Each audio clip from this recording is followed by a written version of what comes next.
Disclaimer. The information and education material contained herein is meant to promote the general understanding and dialogue of GAN's processing. Such information is not meant or intended to serve as a substitute for a healthcare professional's clinical training, experience, or judgment. For patients and individuals, such information is not to be a substitute for professional medical, therapeutic, or healthcare advice or counseling. For medical issues or concerns, including decisions about medications and other treatments, readers, viewers, listeners should always consult their physician or, in serious cases, seek immediate assistance from emergency personnel. Prescription information, procedures, and use of medical devices information should be undertaken only by properly trained and certified medical personnel. We specifically disclaim any warranties, express or implied, including implied warranties of merchantability or fitness for a particular purpose. Such information is provided, as is, and is believed to be accurate at the time of its publishing, but it is the viewer's job to evaluate the accuracy of any information found in this presentation. Every case presented is of their own experience, applied by themselves for themselves, and it applies to their case only. Every person experiencing health problems should seek professional medical advice and consult their course of treatment with a doctor. The processes of plasma balancing described herein are a natural process which supports the body but does not replace medical advice or therapies one is already subject to.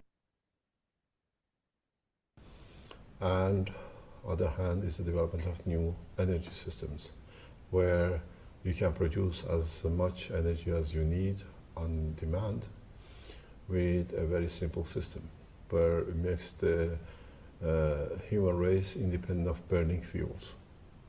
And all these things are not talk. We have systems, we show them, and we are developing more and more new systems to make them much easier to be achieved. My name is Mehran Tawakkuli Keshe. So I am the founder of the foundation, or Stichting. And I have developed the whole technology from basics of the understanding the new concept of creation of gravity and magnetic field of the earth.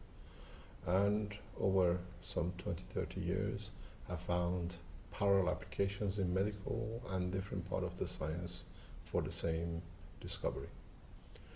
The main problem in the world of science was that nobody could understand how gravitational fields are created. So over 30 years of research, we have understood how gravitational systems within a system like Earth is done. And we made the systems, replicated the conditions, and we achieved the same characteristics as the Earth, which is a system which holds gravity and the magnetic field at the same time.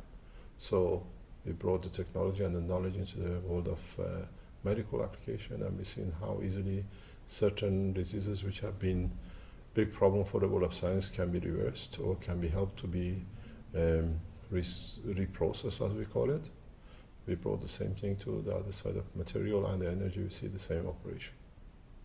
The reason that you say that no other scientists have reached such a point is that a lot of scientists around the world are working to this target, but somehow working on this principle for some over 30 years, 40 years, it was bound for somebody to get there first, and it looks at, and as it is, we are the first who's done that. Americans are running a very small program, or they ran a program in 2005 under M2P2. They call mini magnet sphere system, which was done in Washington University. And Americans, other universities have looked such a thing, but we're the first organization which actually can produce a physical system to show the whole operation. The system can be used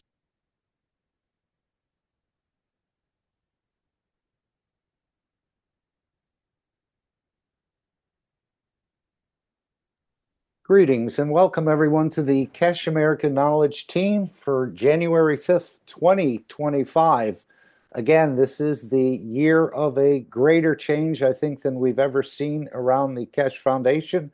We welcome you all and thank you for being here. This is a roundtable, so we're all welcome to contribute as you understand the knowledge. And again, there's no correct way, I don't think, as Rick likes to say many times. There's as many reactors as there are stars in the universe. And I think this is what we are. We're actually a universe in a small scale, but that scale will mature up and develop into a much larger universe. And we're talking about the center, or the soul, expanding and continuing to expand and interact. So we want to thank everyone for being here, supporting it. I think we'll see, again, as things are announced by the leading governments, nuclear leading governments, I believe it is, that we'll see many things coming out into the public domain this year. As Mr. Keshe said, all the sort of forces are coming together, and this is what we want to see. I know he mentioned, I think it was in the last workshop or the one before, where these three powers of the American presidency, the Iranian new nuclear plasma space program, and in a way unattached finance will all come together to bring this more and more into reality, as the announcements will probably be made near the end of January or in the very near coming period about some of this technology. And of course, we know there's a lot of strange things going on in the background and flying in the skies. I don't know if that's part of it, but there's certainly a beautiful plan laid out for this knowledge to go forward, and that everyone will have access to it. And as he said, we will take to it quite naturally, as this is, in a way, part of a completion or an understanding of our own structures. And of course, it's still your responsibility to understand and investigate this knowledge for yourselves. Anyone want to say anything? Feel free to jump in, open your mic. Everyone has mics, so this is an interactive sort of session. Normally, before we go any further, we like to reaffirm our ethos. I see one mic open, but I think that has been open, which is what we call the World Peace Treaty. And again, it's for finding that peace within yourself and then expanding it out. And there's many ways we can achieve this, but again, this is the work of your own structure of how you're going to incorporate this ethos of peace. As we heard, the technology has been developed by Mr. Keshe, and it is a peaceful technology, and it's not meant to be used in a military aspect. It's meant to be used in space. It's for use in space, whether it's for traveling or feeding or manifesting yourself in this new type of space program. So the ethos, or the Keshe Foundation, is we are here to serve and not to be served, as we're introducing a new science and a new ethos and a new language. Many words, I know I host for Dr. Gatwa in Kenya, and he's added 20 or 30 new words just by listening to Mr. Keshe and bringing these into his language community. So he's becoming a wordsmith, and I think this will apply to many, many different languages who don't quite have words to describe the new technology, or a technology, let's say, that's being added on to man's knowledge. I know Mr. Keshe has put it both ways. But this is the World Peace Treaty. You can find it on any search engine. You can go to the Keshe Foundation and download it. Again, it's between you and your center, or your center of energies, or you and your soul. And this is the way it's been worded, but I know in the universe they refer to it as the center many times, or this triangle, I think. So would anyone like to read the World Peace Treaty? Are you daring enough? Again, we're moving the entire structure away from war and destruction and into peace and elevation. So this is part of we're not collecting these as a foundation. Again, it's between you and your soul. And that's all up to you to determine how you actually sort of work it out within your own structure, your inner structure, and then expand it out from there.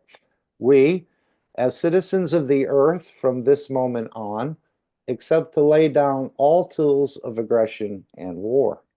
We shall never think about getting involved or incite war, or develop or use any tools of war on this planet or in space.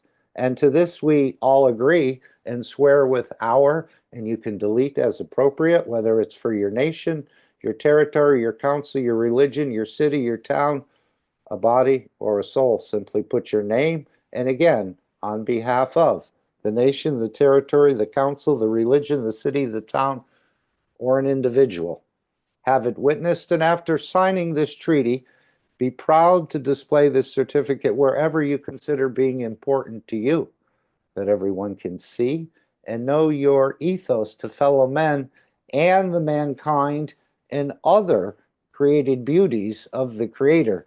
And of course, we're not only going to stop the violence against mankind, one against the other, but we're also going to stop or curb this violence against what we call the vertical people and the horizontal people, which we consider to be plants and animals. As they have a soul, they can reproduce, they have intelligence, and they have emotions. And as we understand it, the Creator shows himself in trillions of faces on this planet, as well as across the universe. So we have to get used to holding all life as precious in a way, and not to interfere so much with the soul in motion as we've been thinking it's our right to do. Anyone want to add anything about the World Peace Treaty? This is the exact document that world leaders, world religious leaders will sign, or maybe, again, as we know, there's no pen in the soul of the man, so it doesn't have to be signed with a physical pen, but it's, again, between you and your soul, and for you to work it out, whatever that peaceful condition means to you.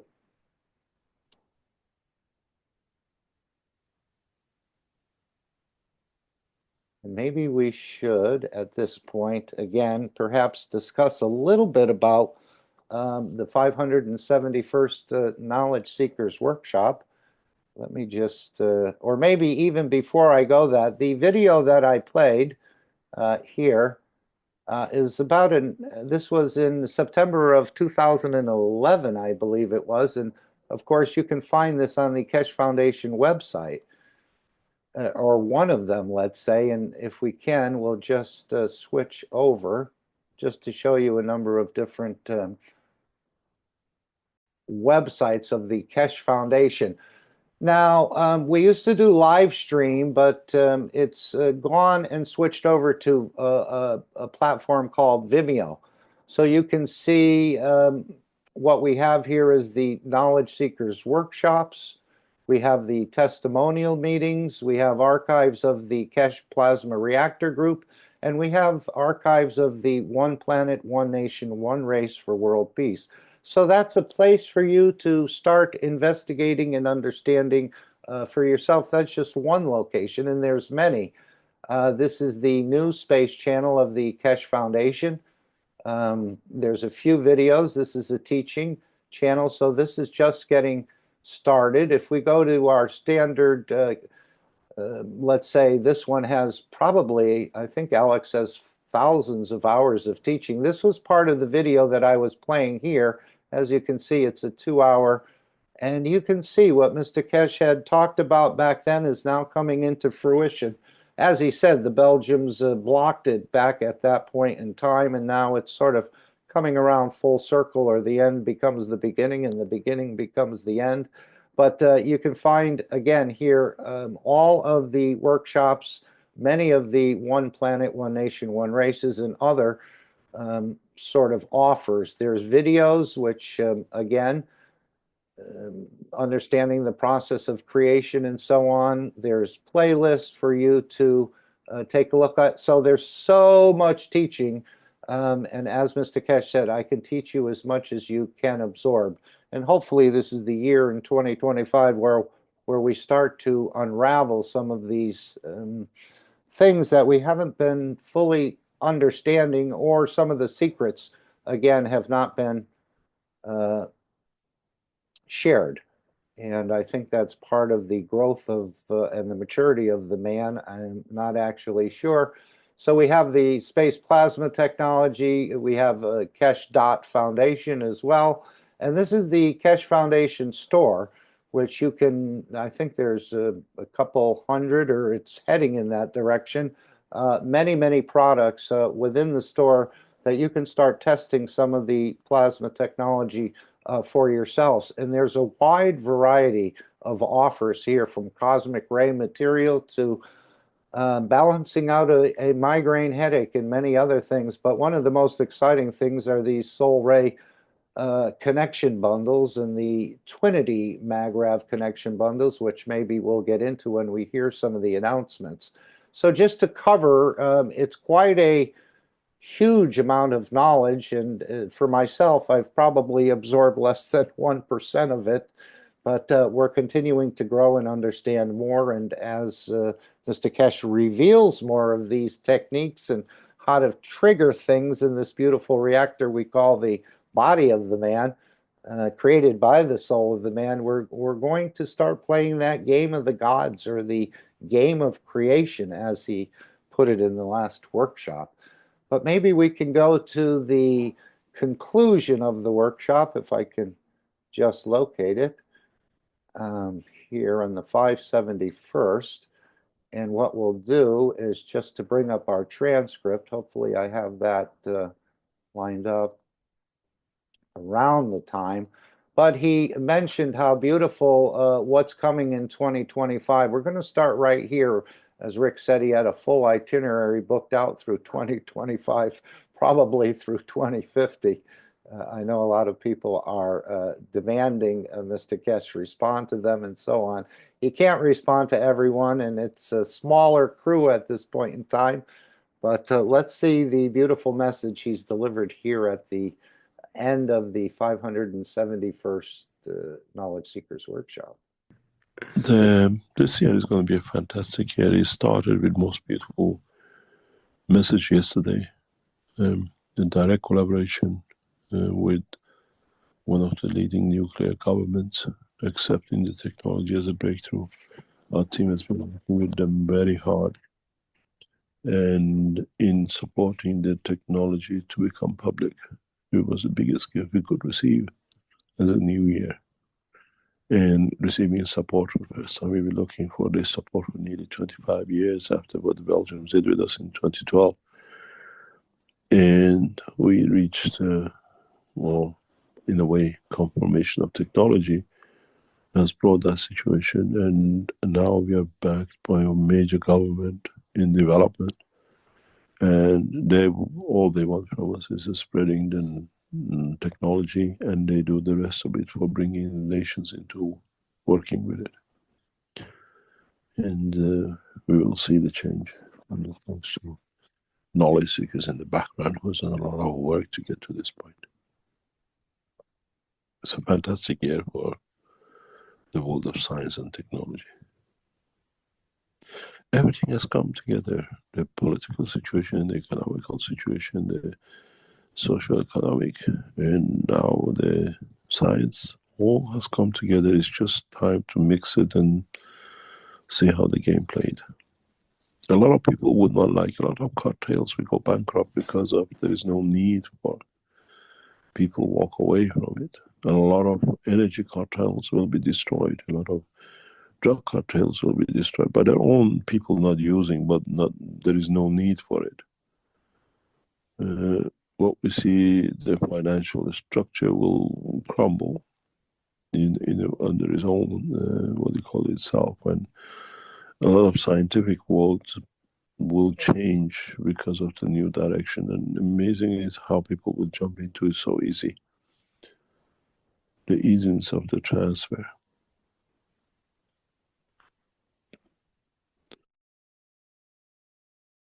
Okay, very positive outlook, as Mr. Keshe always is. And I know this should have played out years and years ago, but there's a reason why things get delayed, and many times the technology continues to be developed.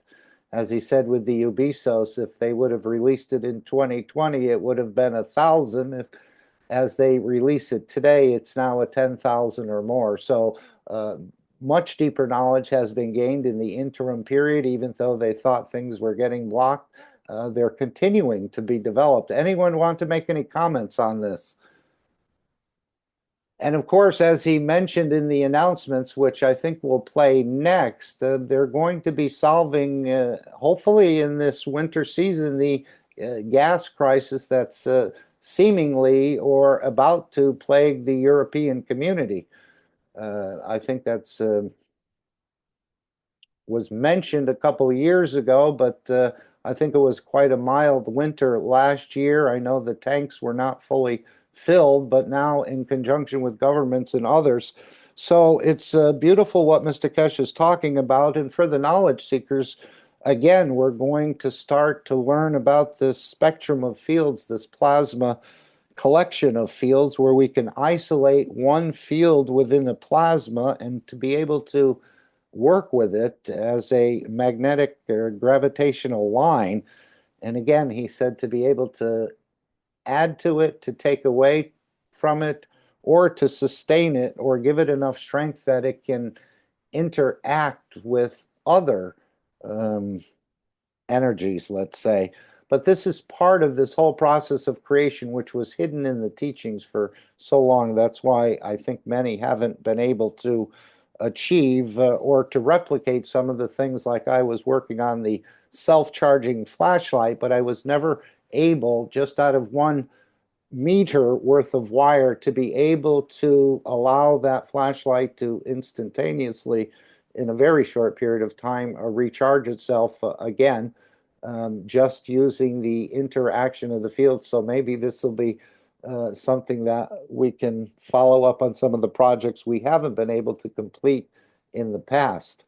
But very, very beautiful, this time of 2025, where he indicated it will now become more of a pleasure to be a knowledge seeker. Any thoughts or comments from anyone? Feel free to jump in here. Let's, again, I think I have the announcements of Mr. Keshe, and I'm going to bring this on this screen, and we'll just read the transcript as we go through this. Let me just scroll past the 6-second introduction. And again, this is right after the workshop at the break. And let's make sure we're sharing this properly. And we'll hear the announcement. So again, a beautiful 2025 is all the stars in a way are coming together. As he said, the economic, the political, and so many other things in the background we're not aware of. I think they're coalescing, and the finance, especially the finance. I think this is one of the big problems. We're not talking a billion. I think we're talking hundreds of billions of dollars.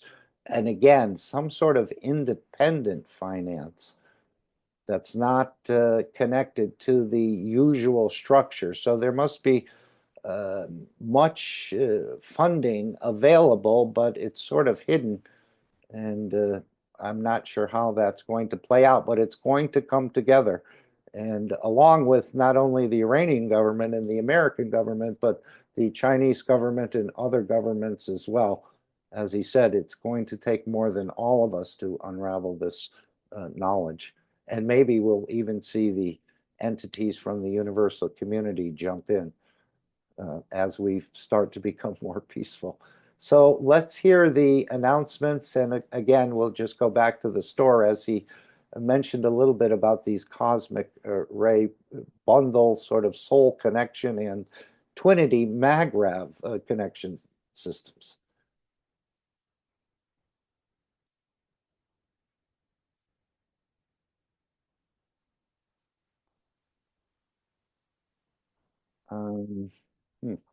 Okay, we are back again at the 571st Knowledge Seekers Workshop. And because it's the second half, as I mentioned, we have an opportunity for questions of Mr. Keshe. But before that, it's traditional that Mr. Keshe will have some additional things he would like to say. So I'll hand it back over to you, Mr. Keshe. Thank you very much. I apologize. Still cough. Haven't recovered from the human disease. As you are aware, just before the new year, or Christmas, we launched new systems. These systems are very important for those of you who join us in what we call dimensional space travel and everything else, and learning how to communicate in the dimension of the fields and energy. These systems, especially the two headphones, will bring a major breakthrough for knowledge seekers who are in what we call dimension of transmutation and transportation and field transfer. As I said, in next sessions of coming time, on a monthly basis, we start teaching you how to absorb energy and how to break up the energies into what you need. Either way, if you look at the picture which is on the screen, you have the orange, you have the carrots or apple. These become pictures in the memory of the man once we start learning how to use, for example, the process of the headset, where you place the headset on the orange and you take what you need. If you don't need it, it's there for it to be. You do not interfere, you do not destroy life. You learn how to use transfer of energy, and what we taught today with what we call inertia of magnetic field, you break it down through your emotion to what you want it to be. In a way, in the universe, we do not have apples and oranges, but through dimension of the fields, you learn how to absorb what you need, and it gives you what you need for confirmation of existence, dimension of physical life or energy side.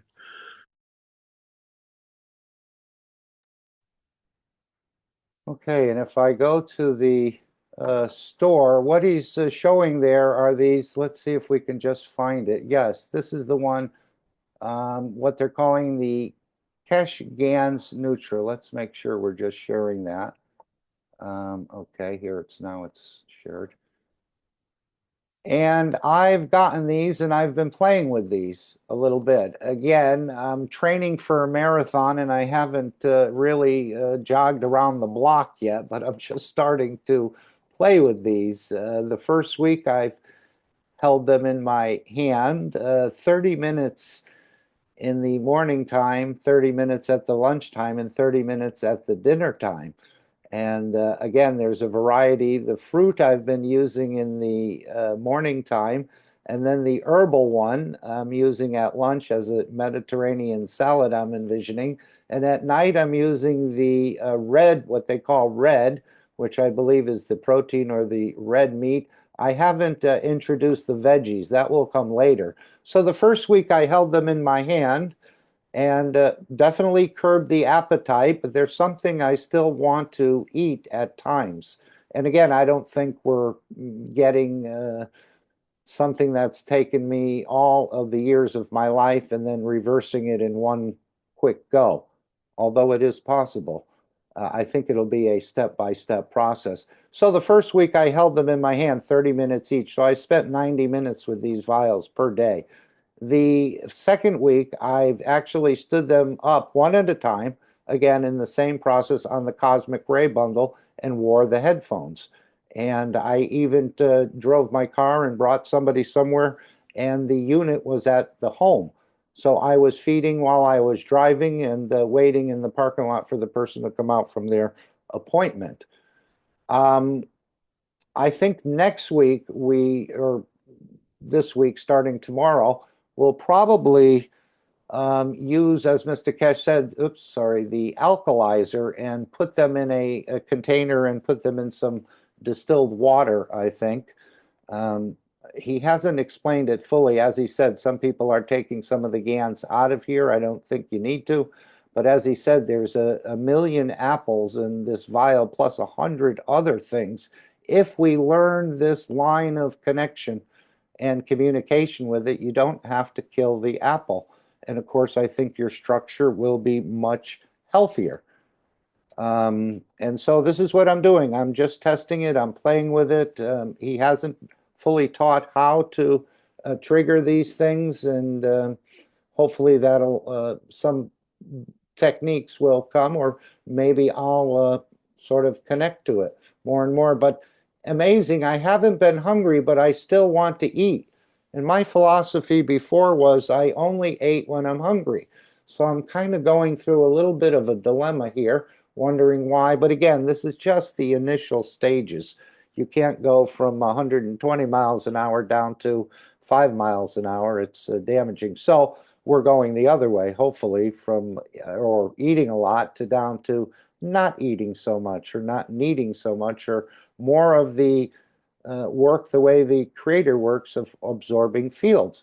But my main intention is not to so much feed myself off the fields. You have to feed off something, but is to move away from the killing and destroying. And I don't think we've really grasped the fullness of what we're doing when we take another soul and take its energy. As Mr. Keshe had said in some of the private teachings, you're actually getting, if that entity did not want to be taken out of its structure, you will absorb a small amount of anger and fear by consuming that entity.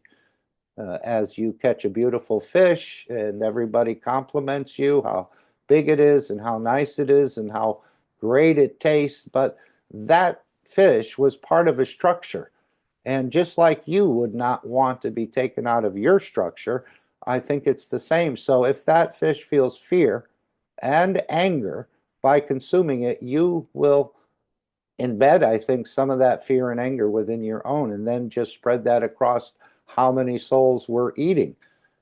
And as Mr. Keshe said at one point, he'd rather consume a piece of meat than a bowl of rice because you're actually consuming one soul rather than 500.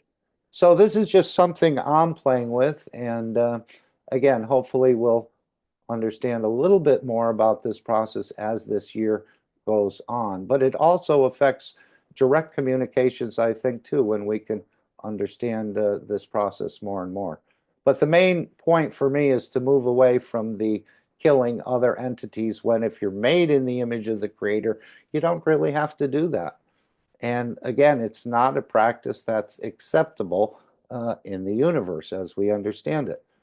This sort of thing of taking others' energies is forbidden in a way, or you'll be relegated back to the planet Earth until you learn more. I'm not sure.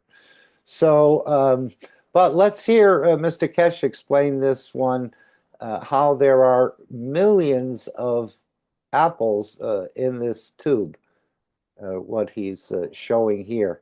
And he just mentioned that about the fruity ones. I think he said there's, oh, here it is. There's a million apples in here, but not the physical apples. It's the energy of the apples plus 100 other things just in this sort of presentation. So this is amazing. This is how astronauts will travel. As we say, you can't take all the food you need on a 1,000-year mission into space. So this is a feeding system that'll probably be adopted and refined. I think there'll be more effective systems coming out in the future, but this is sort of the initial offering, and I trust the foundation as it's overseen. These products are overseen by Mr. Keshe, so I don't think they'll do any harm in using them, and it's opening up a new dimension of my capabilities of being able to absorb the energy of what these apples are giving off rather and replicating it within myself rather than picking the apple and killing it myself.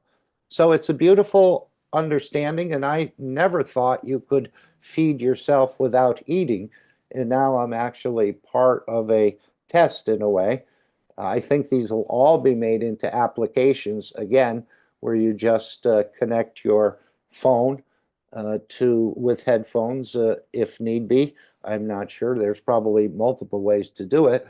And if you'd like apples or a fruit bowl, you'll dial into Zoom number so-and-so, and you'll stay there for a period of time until you feel satisfied.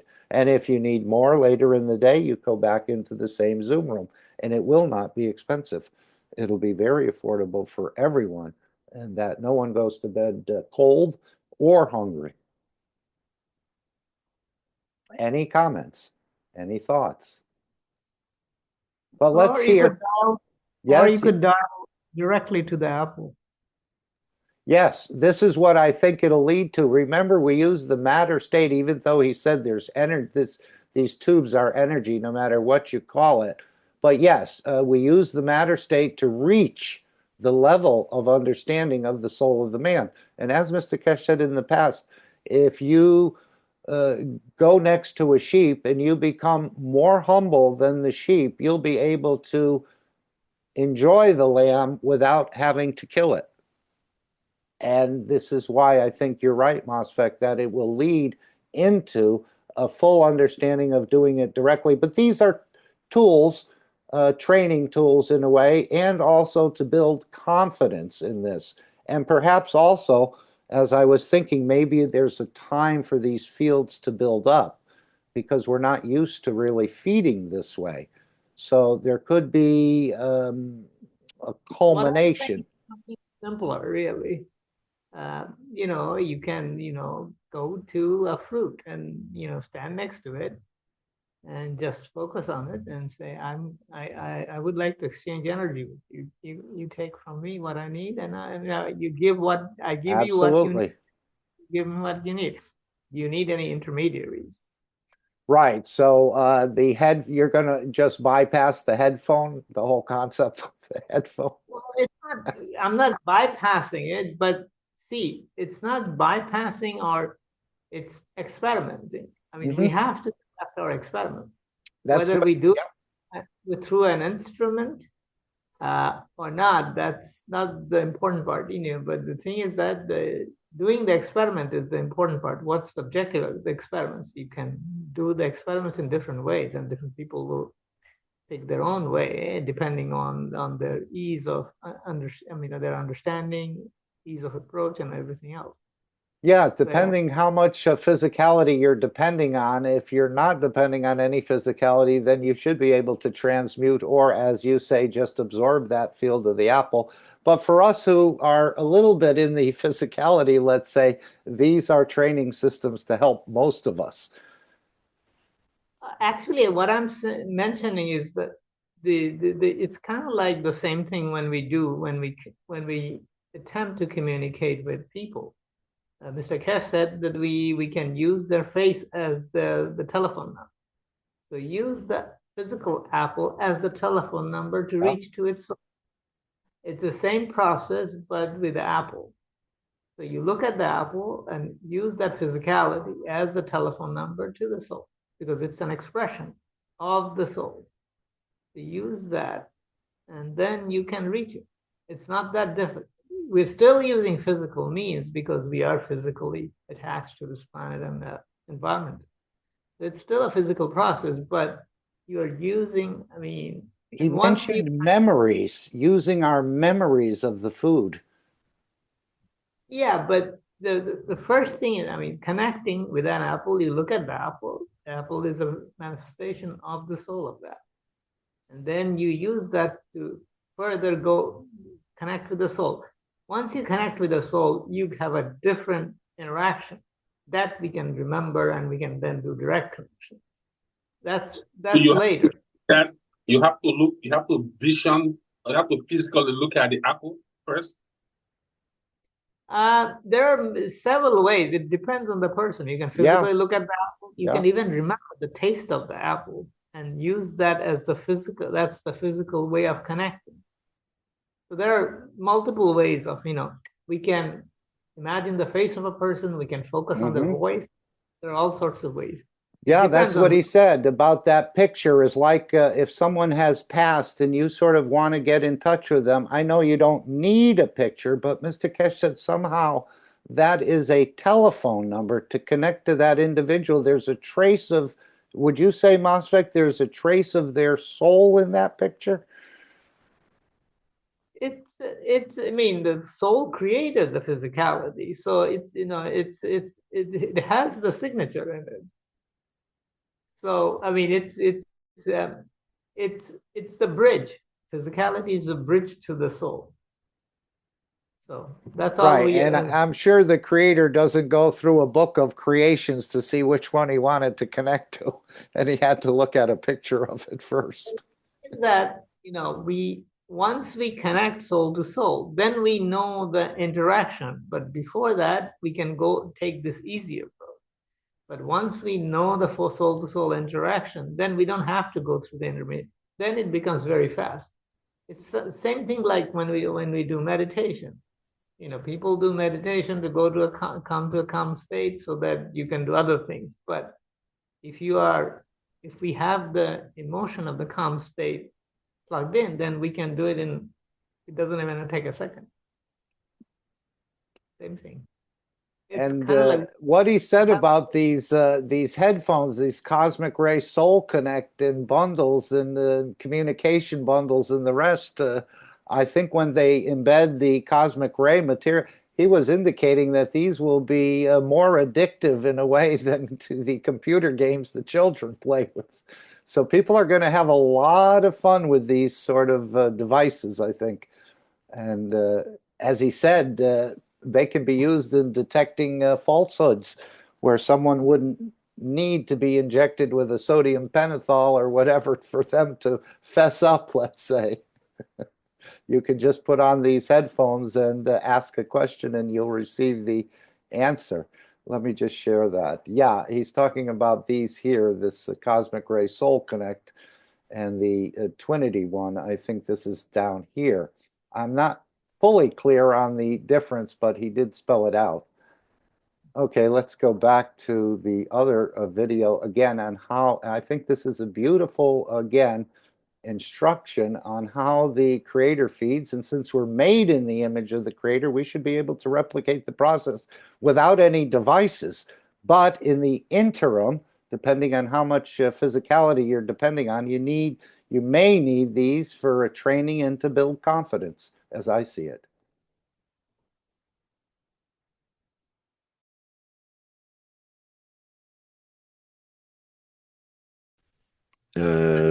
Let's see. Well, I had a sort of a general question about giving us more examples of how the magnetic field in motion manifests and so on. But I'd like to refer directly to Stefania's question in the chat here, and perhaps that can shed some light.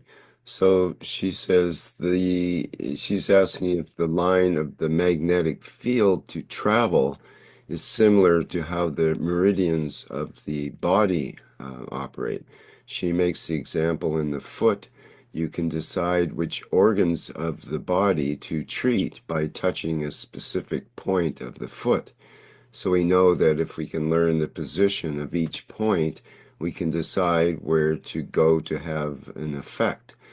This point's usually in the body, or on these points, usually in the body or on the foot, the head, or another part of the body, and are the same points found in the universe to travel to specific place of the universe.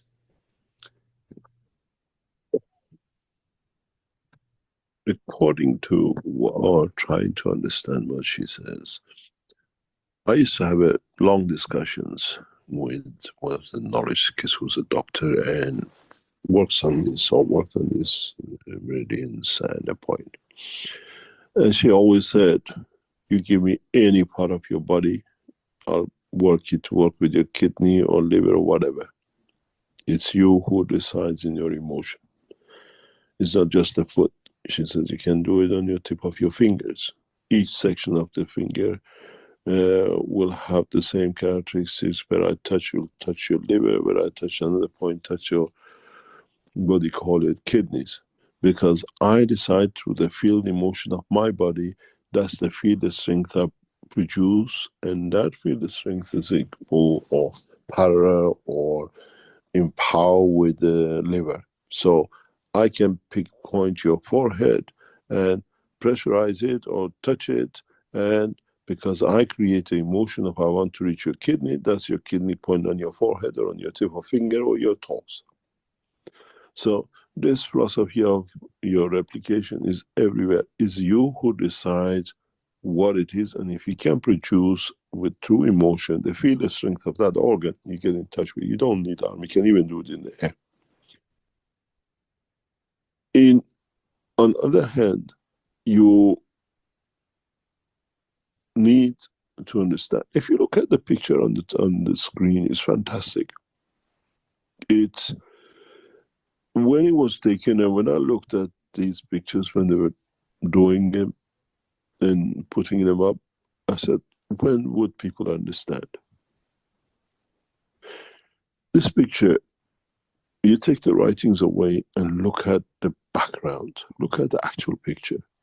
What do you see? You see an orange, you see an apple, you see ginger, or you see cucumber, or you see a marrow. This is in physical matter condition. And then you see the tubes, which is the same thing in energy.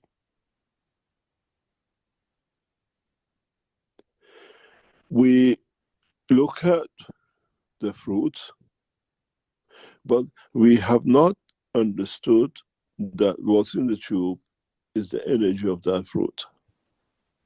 I don't need to eat 100 apples. There are millions of apples in that tube. Energy, because once I tap into it, that tap itself taps into universal energy to bring in. It's us who has to understand the knowledge and understanding truly what it means. When you buy the Gans fruits of the Keshe Foundation, it's tens of hundreds of different ganses, materials brought together as an energy level. It's the operation of one of your limbs in a tube. Conversion of energy. Your intention decides what you take from it. And the intention of lack of what is short in your body decides what to take from it. In a way, if you look at this tube, is going back to the teaching. I always said you take 20% of the energy, what you need, daily need, by eating. The other 80% comes through the space from environment. In these tubes, we bring that environment in your hand, at your reach. Instantaneous. That's all it is. Would in the future we make a system that you go inside it and everything is needed, all the fields energy of what you need on this planet and the universe, and you being the center, you get absorbed, you come out, you have your food, you have your energy, and next. So we have to understand the meaning of the knowledge and not just looking at it and just walking away from it. So look at this picture. The fruits are manifestation of the matter state, and in the tubes is manifestation of the energy of the same. Does not matter what you call it. And once we understand this process, we enter a new dimension of existence, new dimension to work and to live. Would you like to have that apple which in a day or two rots away, or you have that tube next to it which carries the apple and everything else for hundreds of years in your hand, it never rots away?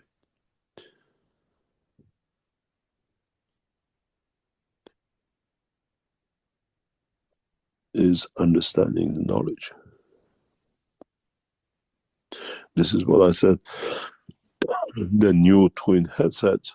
If you ask us to embed in your system the what we call cosmic materials which you brought into it, then you connect to the universal fields, universal energies.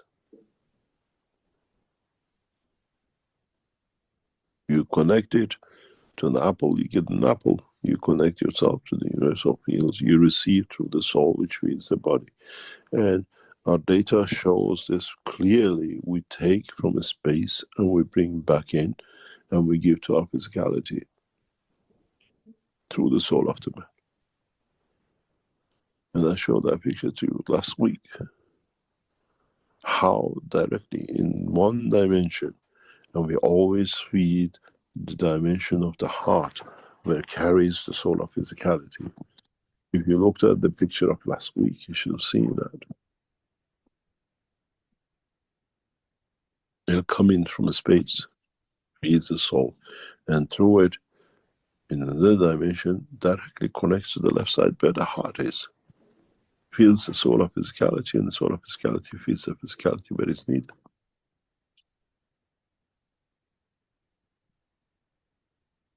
So we have to understand a bigger picture of the creation, and not what we have been narrow-minded to by those who like, or not like, but they didn't have the knowledge to understand it.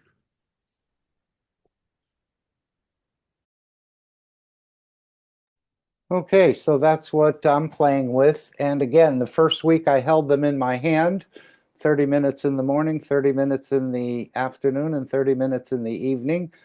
And the second week I used the Cosmic Ray bundle with the headphones. And now I think this week we'll actually put them somehow in an alkalizer or a water container, and then we will drink the water. It'll be a smaller container. And Mosfek, I see your message. I know you have to leave. Alex usually starts around 3 o'clock, but I think he'd be willing to share some of his space with you, unless you wanted to go for it now. But I think now is the time you're going to be teaching another class. Is that correct? Yes, I'm doing the other class, so I can't be here for an hour. So Okay, good. Well, we'll see if Alex will let you elbow him a little bit. yeah, we don't have to do it today. No, but it's fine. I think it's fine. okay. Alex No, it's said yes. perfect. Yes. Go ahead. Okay. Thank you, Mosfek. Thank you, Alex. Okay, so these tubes are €99 plus value-added tax, and as he said, you can hold on to them for quite a long time. These apples will not rot. If there's 1,000,000 apples in there, I should be able to connect with one field strength of one apple as we learn more about this process of bending the light or creating that inertia that we need to interact with these fields, if I'm looking at it correctly. But again, it's something I'm experimenting with. This is a marathon, and I'm still sort of running around the block. I haven't jogged fully around the block yet. So when you're training for one of these things, it's not something that will probably happen in a week or two. So slowly, step by step, we're learning more how to do this process. And again, at one point in time, he said you still have to eat something. I guess to keep the intestines or this whole process sort of working. Again, if we're already doing 80%, getting to 90 should not be a problem. If you want to take each meal as maybe 7% of what you're bringing in, I think we can probably go from 80% to 94%, something along that line, and then develop it even further. As he said, there's going to be restaurants with probably no silverware, no plates, maybe no glasses, and you'll just go in there for conversation, pay a certain fee. Hopefully it'll be a beautiful, nicely decorated place. You'll enjoy it, and if you need to come back, you'll come back.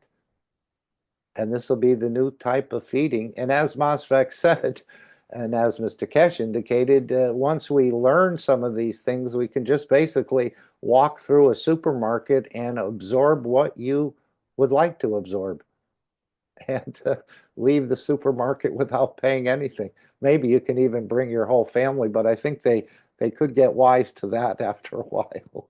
But I think we can just imagine from your memory. I know last night we had the beef stroganoff in the memory, and that's what I had for dinner, along with a couple other things, but we really only had a little bit in the morning and a little bit in the evening. Probably didn't make one meal. Mark, Yes. are you sure he's gonna walk like that? Because that would be considered stealing. If you unauthorized, if you walk out across the aisle in the supermarket and then absorb the energy like you talked about, so isn't that considered stealing? You'll have to ask Mr. Keshe. He was the one that mentioned it. No, they're giving off fields. All you're doing is replicating it. In But other then words, the intent was for it to be sold, and plasma doesn't work like that. okay.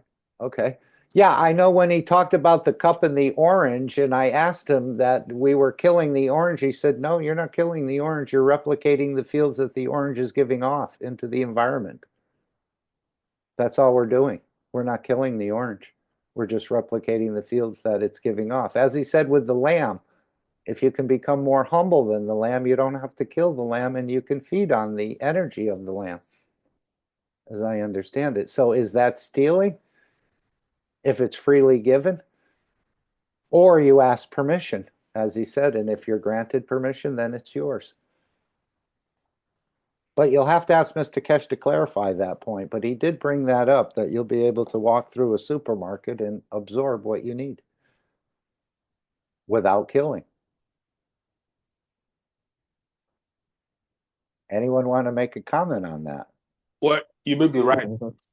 It means everything is available. So magnetic fields, everything's available. So yeah. it's not What you give into the environment is what you don't need. correct. Magnetical.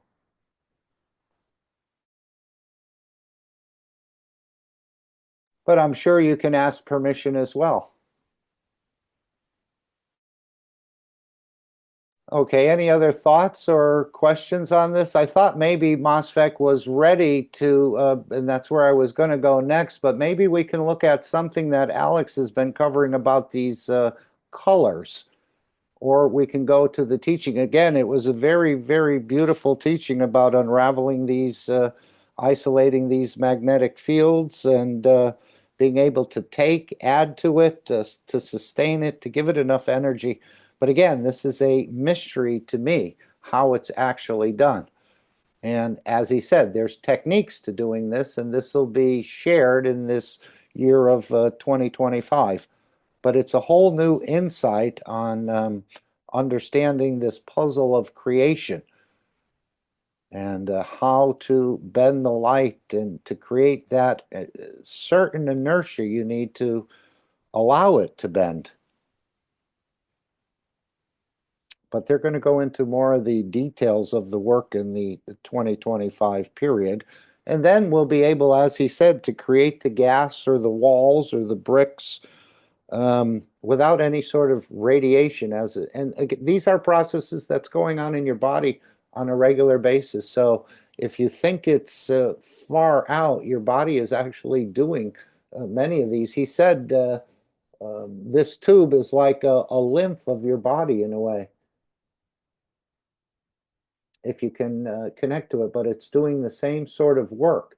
So if it's your wish to be peaceful with other creatures on this planet, and I'm not saying I'm there, my freezer is full of frozen creatures ready to be eaten in a way. But hopefully over time, we'll learn more and more, and we'll move away from the matter state feeding more into the energy feeding. I think you'll be healthier, more emotionally balanced, and certainly replicating the work or the way the creator works with the creation. As we understand, the creator doesn't kill any of his creation to sustain himself. So we don't have to either. It's just that we've been inculcated into a different type of thinking, especially when they had, you need the 3 meals and all the other things that you need, and you need to eat this and that and this and that. When you add it all up, it's quite a concoction of energies that you're bringing in and stealing from others. So this is the whole idea, is not to steal, but to absorb fields that have not been created into life. Pure magnetic gravitational fields, as I understand it. And it's the same with the fertilizer for plants and things. It's they're not putting any fertilizer on, they're just using all natural, pure fields to feed the plant the energy it needs without polluting, without taking any other structures to do that. In a way, just absorbing fields into a GANs. But then he said in this workshop, that whole process with the food, it was just to help you to understand more about the transfer of energies, I think. But Gianni certainly has done the best job I've seen with hundreds of hectares without so many inputs. fertilizer and all the rest, and has delivered a beautiful example. But Mr. Keshe said that's the old way of feeding. And we may be there for quite a while. As he said, that's what we're here for, to enjoy the physicality. So, but again, we need to understand when you travel in the universe that sort of, and perhaps we'll bring that back from the universe as well, where we can absorb enough energy to live for hundreds of years without even taking a morsel, because you can now have achieved the understanding of the way the Creator feeds. So if we were to go to the, maybe Alex, you'd like to say something on colors here. I know right here, maybe we can play what Mr. Keshe said. He also mentioned the alkaline and the acidity, which you've been covering as well. Maybe I can go to that 222, is it? And let's just hear a little bit about this. Oh yes, he showed the creation of the gold as well. Which you said that the magnetic and gravitational, positive and negative, north and south, are all the same, but man doesn't understand it. How can we identify and understand the strength of the field of inertia at the point of manifestation? Thank you very much. It's not easy, but needs I thought Mosfeq said it's very easy. Okay. Understanding of interaction of fields. I explained this once in a child language. All of us have played with paints and different colored paints. You have a green, you have the red, you have God knows what. And these are the colors you have. So this is the inertia. Then you mix the red with the green and you get a new color. So you've created a new inertia. And this is the knowledge about the light, because colors are the light detectors, the definition of field strength. So this is what it is. This is how we will build this knowledge up. Interaction of the certain colors with another, what color it gives, and that color manifests for what purpose. It gives you a new inertia strength. The world of science has to understand this and somehow in the future calibrate it to creating the color most probably first, and then to that new color finding the. Go right ahead, please. He mentioned here inertia strength. Is this same as field strength?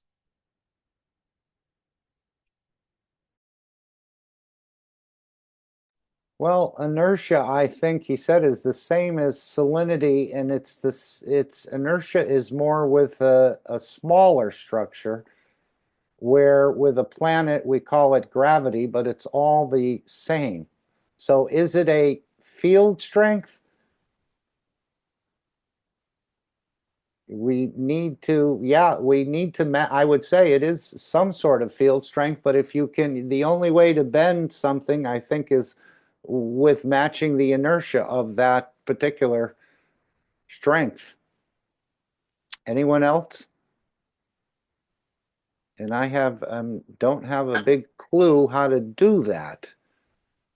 And another basic question: what exactly is field strength? Is it a collection? I guess field strength is comparable to a lower strength. So is field strength incomparable to another strength a collection of collection of more plasma? Let's say the way he explained how we separate the one field. So when you add 3, 4, 5 fields, that constitutes a field strength incomparable to the one field, right? I don't know. He's saying you're isolating a field. you're going for one line of No, magnetic field. if you isolate a field, and then as he was describing inertia, at some point, if you introduce, when you introduce in inertia, that means you are introducing another field at the point of interaction. At that point is where the inertia is established. If I am correct, maybe Alice can expand more on it. Sure, sure, anybody can. Hello, Ike. Very good question, because when you look at the periodic table of elements, you have to ask yourself, what's the difference between copper and gold? And according to the table, it's the mass.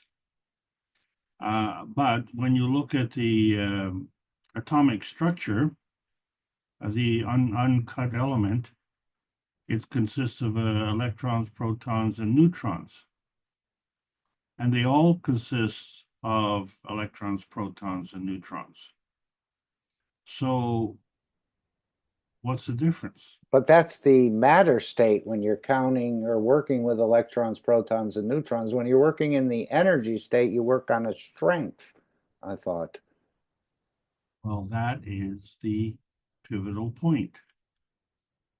There are two ways to discuss it, because the neutron mass is the plasmatic inertia field strength. And it is from that you manifest the element.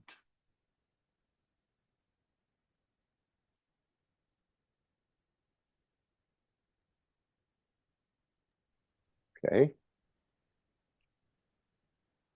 Again, this is a new understanding, I think, for all of us. As he said, he's hidden this knowledge within the teachings, but now in the coming period, he's going to open it up. Well, we've hidden it from ourselves because of the way we've been taught about physics. So, when you say neutron, and what are you talking about? Are you talking about the field strength of gold, or are you talking about the field strength of carbon? So they're different field strengths. If they're different field strengths, then they're also a different mass. And so the mass ratio is, Marcus said, is in the matter state, but the field strength is in the plasma state. And in both of those states, there is a combination of forces, and that combination is called inertia. So this is the thing that he's outlined very clearly now. But Alex, inertia is a point at exact point of interaction, and inertia occurs at the boundary. So if we take our mind and put our mind inside, inertia apparently is supposed to be when the new introduced field hits the other field. At that point, that's where the inertia is. So they interact. Now, no, they have their own, each one has its own inertia, and if you match it with the other field, you bend it. That's why he's saying you need to add to it, take away from it, or strengthen it to have the ability to interact. So if you're able to take away from it, separate a field, and add to it, so inertial strength should be the same thing as a field strength. Right. That's correct. And one more point is that the inertia is not a point. The inertia is a field. It's a representation of the interaction of two other fields.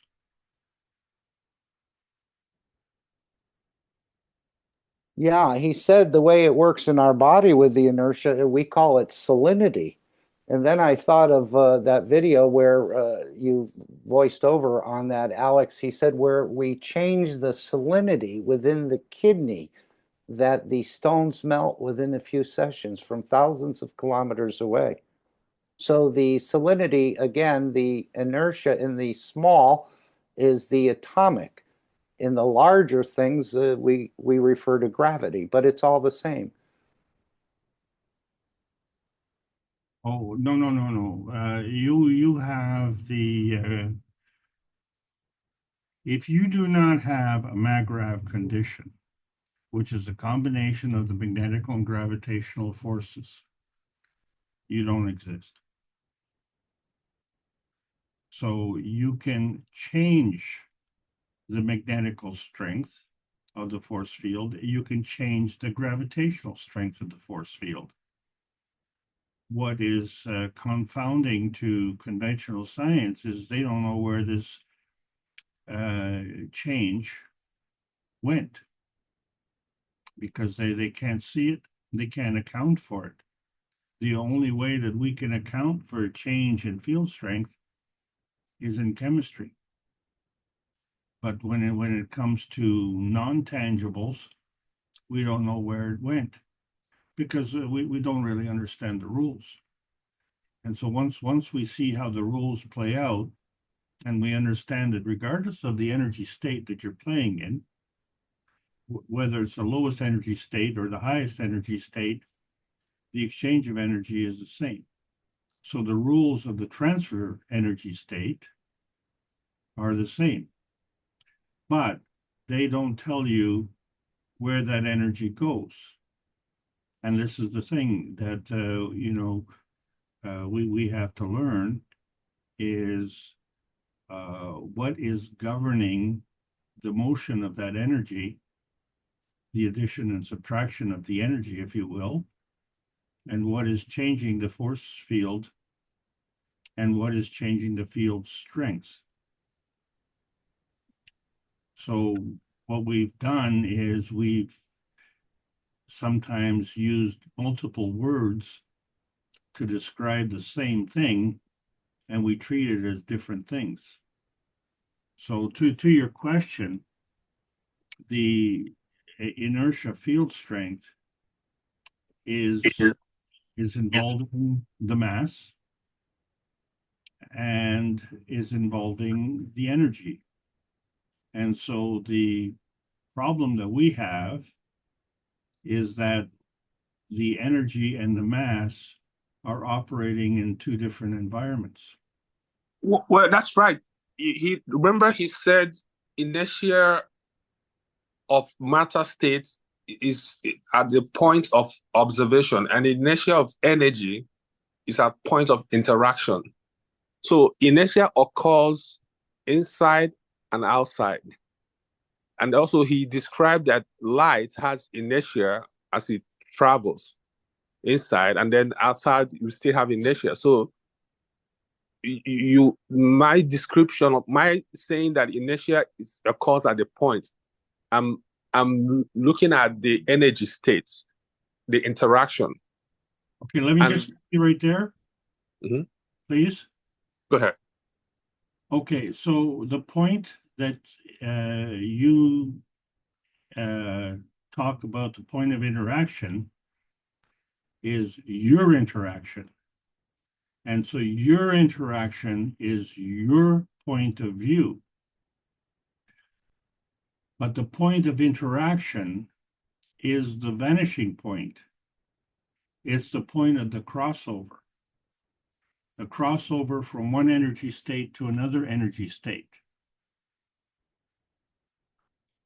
So the word point is actually a point of reference. So there's a point of view, there's a point of interaction, and these fields are not points. These fields are the manifestation of the energy interpretation at your particular point of view. And so you have to then decide, are you coming or going?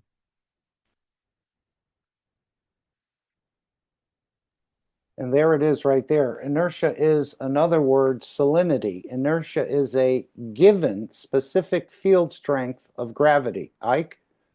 Inertia is a given specific field strength of gravity, a magnetic field's interaction. That's all it is. It's just in the scale of the atomic field strength. The atom. Given a specific, and also of gravity. Gravity is coming together. So to a field meeting the other field at a specific interaction, the inertia occurs. And then strength. Mm-hmm. So in short, I'm not trying to confuse myself, but let's keep going on this because it's inertia is deep. Yeah, we'll have the whole year and more to unravel this, I think. Hopefully it's not going to go the way of the MAGRAV. We're going to understand more this time. And that's all it is. In the scale of the atomic field strength, where the light is in the strength of the magnetic field strength. Otherwise, it's all the same word. Inertia, inertia is a tiny bit, a bit bigger of what we call it gravity. That's all it is. Inertia is gravity, but in the atomic level, right? Right, but you see how Ekman was able to explain the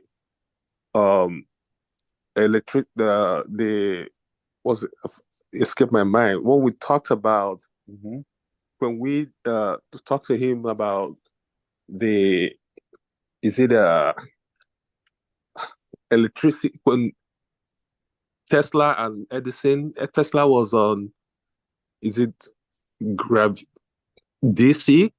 I think, and then Edison was on AC, and he was able to describe the nature of DC, where a magnetic field is all around the copper, not inside. And then for the AC, once you introduce another field at the boundary, then it alters, it changes or it bends. And that's exactly how Mr. Keshe was saying that inertia, yes, it's gravity, it holds back. You can, once you separate a field and then you introduce another field on a higher magnetic field, it can either bend or interact.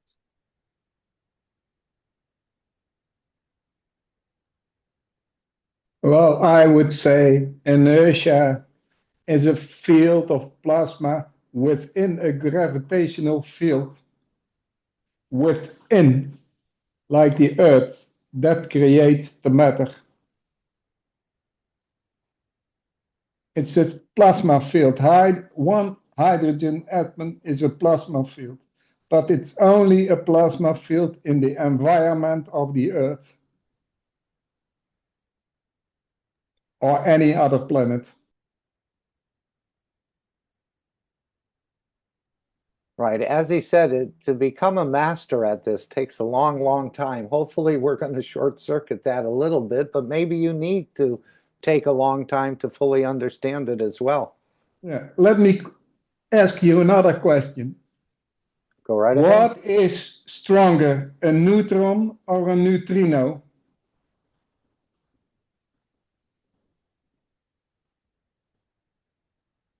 In a way, it's like the same thing. It's all balanced, no electricity or whatever. But still, there are differences between the field forces of a neutron and a neutrino. What can a neutron do? A neutron has to say, if one neutron and one hydrogen atom, if you look at the mass weight, one neutron has almost the same weight as one hydrogen atom. But when you split a neutron so that it's create a neutrino, it's still a neutron, it's still balanced, but the neutrino is able to make from a hydrogen atom a neutron.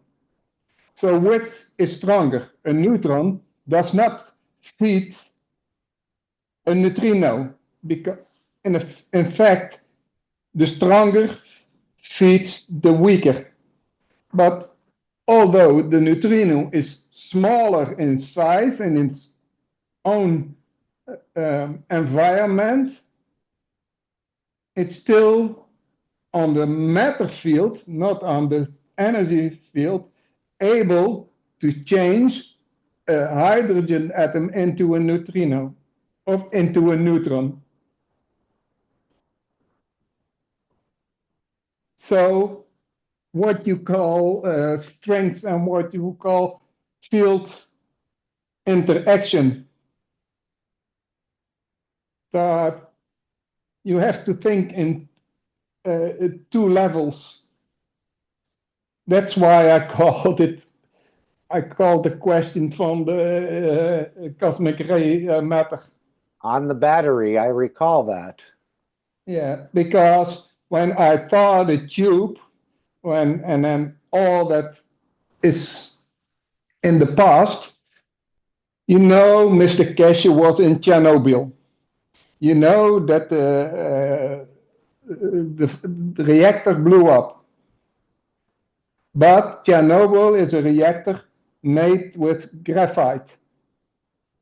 What is graphite? It's a carbon-12 with spikes of hydrogen. It's not like a fullerene. It's not a tube like a fullerene, but it's a stack of carbon-12 hexagons. When a nuclear process is in action, the neutrons, when the how do you call it, the bars go into the graphite will slow down the neutrons. What does that mean? Because the graphite is mostly matter, in the physical matter thing, but still it slows down a neutron. If there was no friction, the neutron would pass through it like it's nothing. But there is friction, so it has to release energy. In a way, the energy releases to a neutrino, and that will go past everything. So, in the graphite, the neutrino can take a hydrogen atom on the outside of the hexagon and change it into a neutron.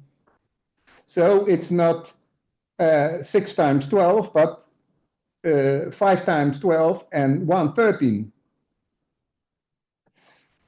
And that process goes on and on and on. And that's why I asked the question from, can you make energy? Because when a neutron decays again, it decays with beta radiation. That's all in the matter part. Neutrons are gamma radiation. When a neutron decays, it's beta radiation. But in that field of the matter from a graphite, when the neutron goes in, it has friction, and that creates a neutrino. It's an ongoing process. That's why I asked Keshe, does it have a gas in it? The spheres? Yeah, has a gas in it from the gas reactor. Because what I thought, maybe to contain it, you would put argon in it. Because when you put oxygen in it or nitrogen in it, it will react.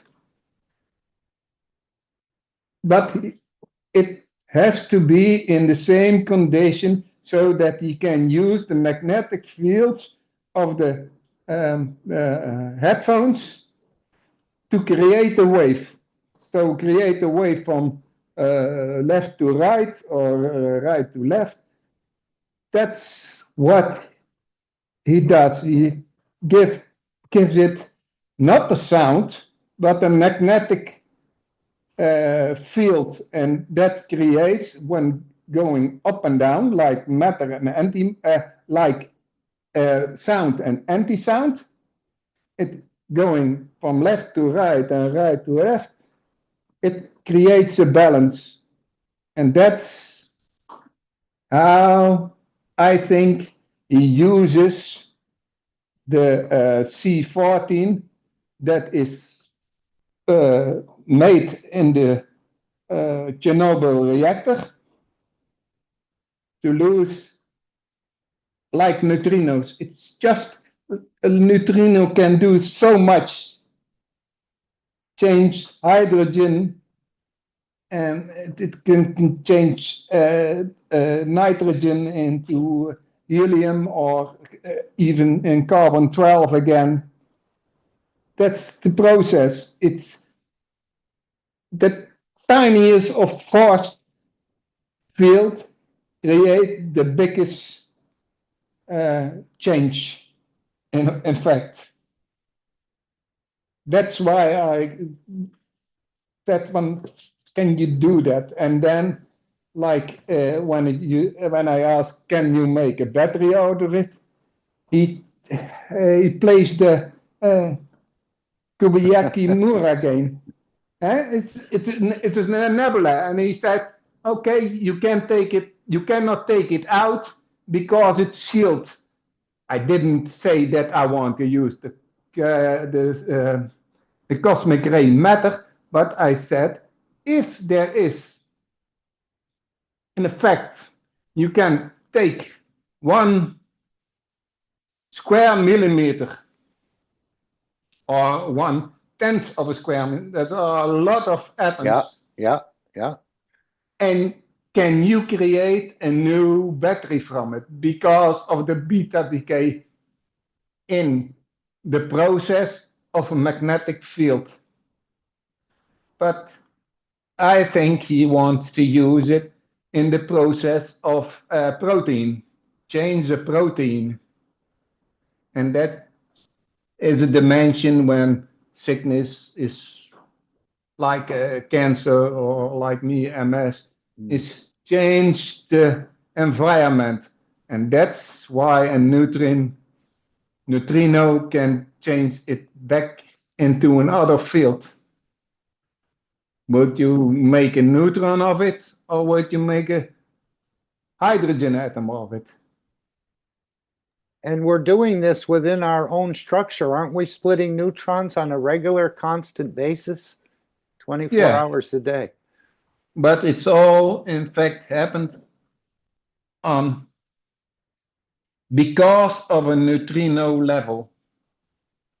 It's such a weak force, but it's very important. And it's only on the energy state that converts the matter.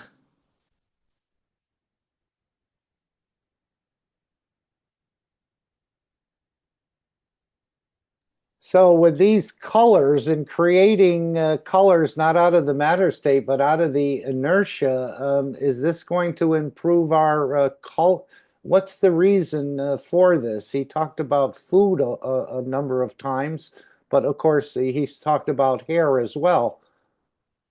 So creating these new colors, not out of coal tar based material, but out of the changing the inertia of that material, and then it shows that color.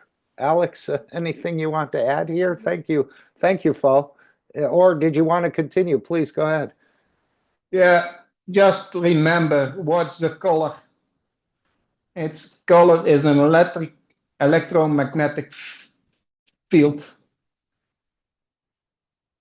A neutrino is a magnetic field. So when changing to matter, it can create, well, it will create hydrogen, but hydrogen had many colors.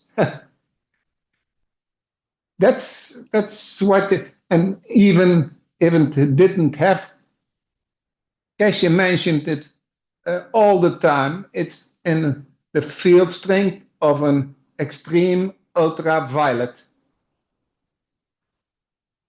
So it's between gamma ray, so neutron, or beta decay. So but it's a tiny force, but it has its own strength field, its own barrier, its own Coulomb barrier, or whatever you call it. But on the energy level, it's like you can have a black hole, or you can have a neutrino, but in essence, they are the same. Yes, so much we realize we haven't fully understood, at least for me.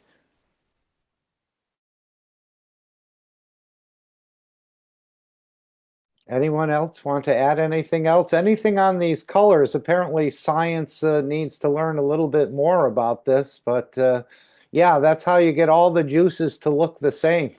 Somehow they're using these colors and other things, but understanding this inertia will help to change that. We won't use a matter state color, but we give a certain inertia, I guess, to material, and then it shows that color, or it emits that color, perhaps.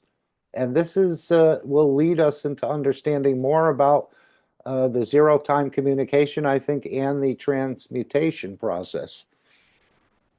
So he's building it all up gradually, step by step, and this is the next process that we weren't fully aware of, I think, that we're going to be sort of sharing with. Mosfek, are you back? Maybe not. Okay. I thought he had gone and then's coming back. Okay.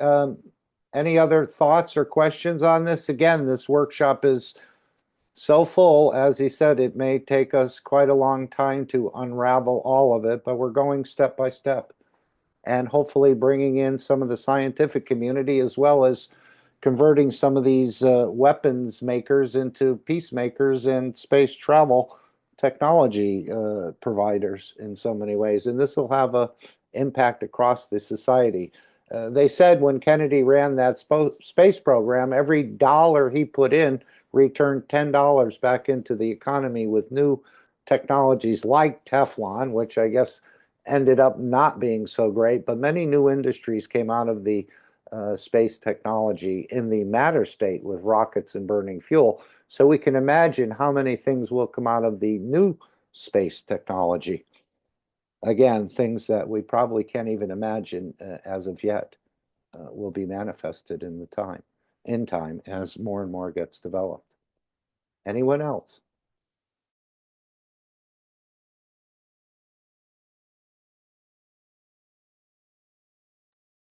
Okay, How then yes. How does the soul manifest itself?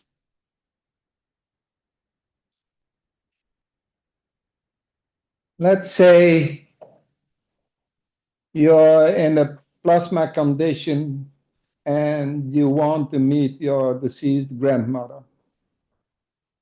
What do you know of her? You know, you feel her plasma fields, and from no color, the face appears, her perfume appears, and even the way she smiles, just a little, that appears, that reminds you of how the plasma of her soul works. So that is all in energy state, but still the interaction with your soul creates the smell, the colors, or whatever. That's the interaction.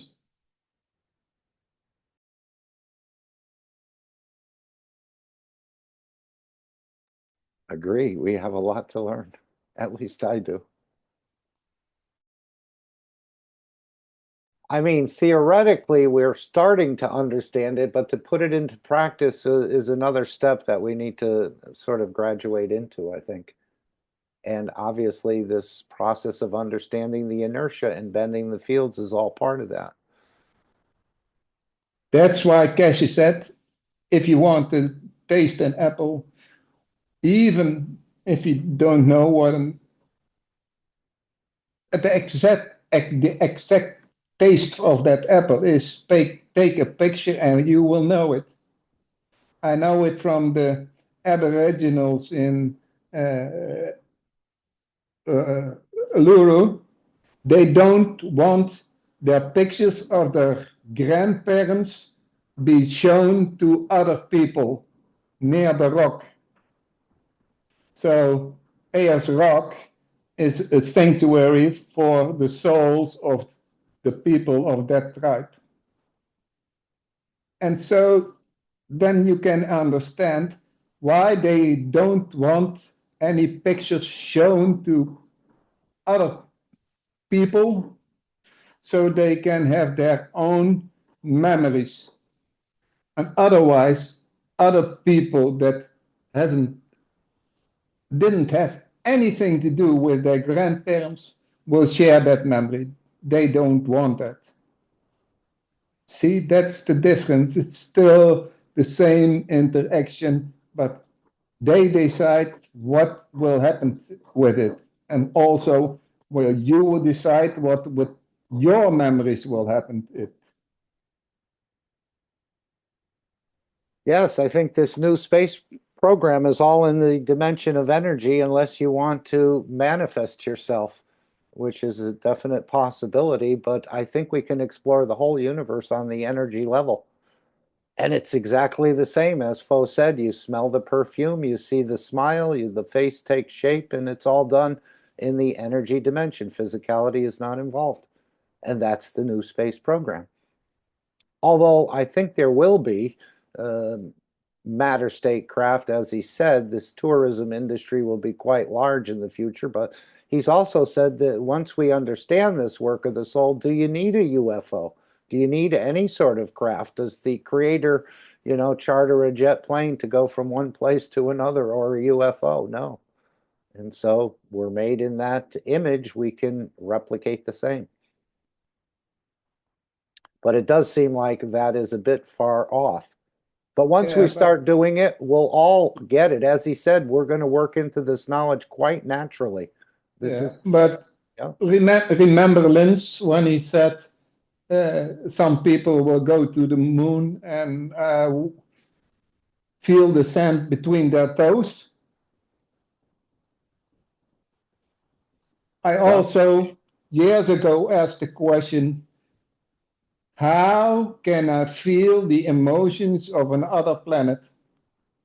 And the only answer I get then, oh my God, you start from here and you go back to. See, like I said, now hopefully it's coming to revelation of the plasma technology, but he played the game of Kobayashi Maru. He make a nebula, and if you don't get the right question, he will twist it around. If you do get the right question, oh my God, you go from here and you go back. That's why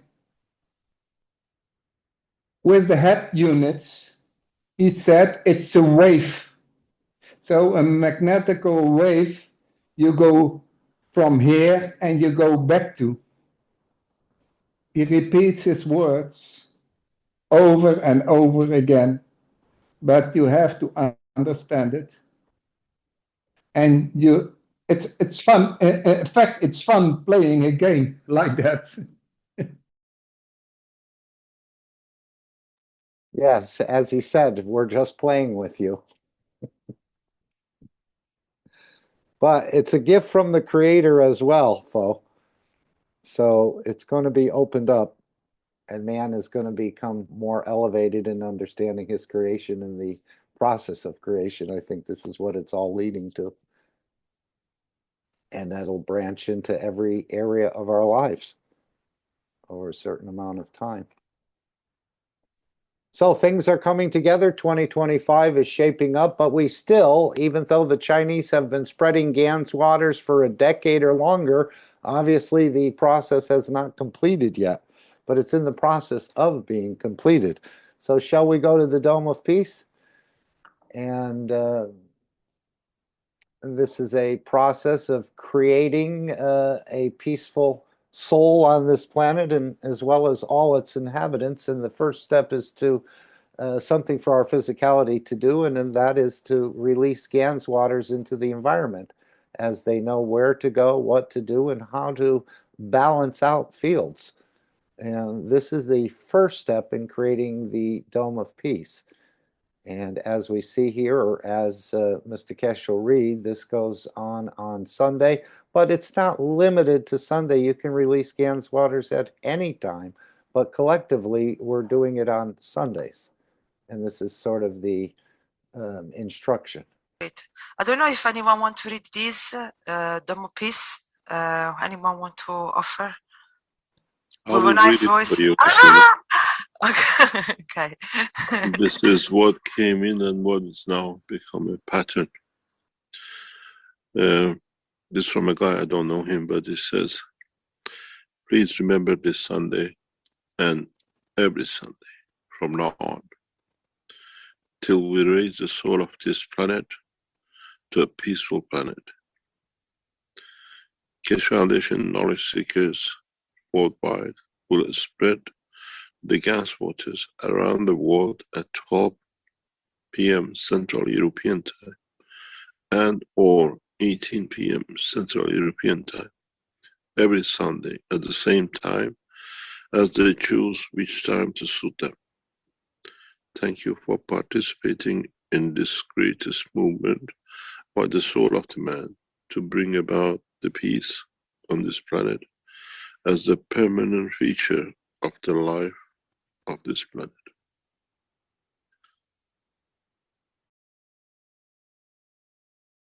Okay, I don't think anyone has any questions, or do they, about releasing GAN's waters or making GAN's waters, and you can use any GANs you'd like. Some people prefer Cup of Life 1, others combine the CO2 with the zinc and spread it that way. But again, you're putting your intentions in there, and the material, the fields, the GANs, the fields within the water knows where to go and knows what to do, and trying to create a balance. But I also think in a way it's creating some sort of superstructure on this planet for some other systems perhaps to help them to operate. Again, I'm not sure about that. I never heard Mr. Keshe say that, but this is the way you, one of the ways you bring a peaceful condition on a planet. And he's often joked that this is the way you take over a planet. So the Chinese have been doing it for quite a long time, and the rest of the humanity is catching up. And I think more and more as this process moves forward, more people will be releasing GAN's water. So that's the first step in creating the Dome of Peace. And the Brazilians have put up a background in a way that every Sunday, again, 12 p.m. and or 6 p.m., use the plasma waters from your Cup of Life 1 and 2 to make the plasmatic spraying. And there's many ways to release the GAN's water, and don't just limit it to that time. It's almost as if you sort of wind it up and let it go. And it seems to be able to do what it's created to do, and that's to bring peace and balance into a situation and to elevate the souls on this planet. Okay, so now we'll go to the second step of the Dome of Peace, which is using the collective powers of the soul, which again, let me make sure we're sharing this. Okay, there it is. Again, we'll just move to this particular one, which is the using the power of the soul to create the same effect. Again, we use the matter state to reach the level of understanding of the soul of the man. So Gans is a matter state sort of thing, or between matter state and plasma. And now we're going to go fully plasma, where we're using the collective powers of our centers or our souls to bring in the change or to give the emotion. And this is also a process of learning to give and to take. And this will be used in space as well. So this is the second step. Thank you, Stefania, and thank you, Shweta, for reading this. Anybody wants to read the Dome of Peace? I mean, Beautiful Souls. Here? Okay. I'll read this beautiful presentation of Dome of Peace.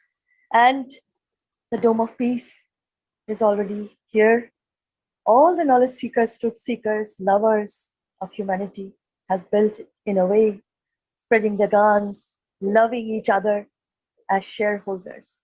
So I will read this as please remember, every Sunday from now on until we raise the soul of this planet to a peaceful planet, Keshe Foundation knowledge seekers worldwide will spread the Gans waters around the world at 12 p.m. CET and or at 18 p.m. CET every Sunday at the same time, as they choose which time to suit them.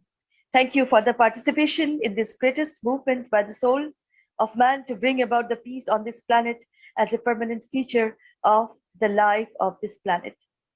Mr. Keshe suggests we add the next step to create the Dome of Peace with power of the souls, as we have already going through this with the 2 eyes.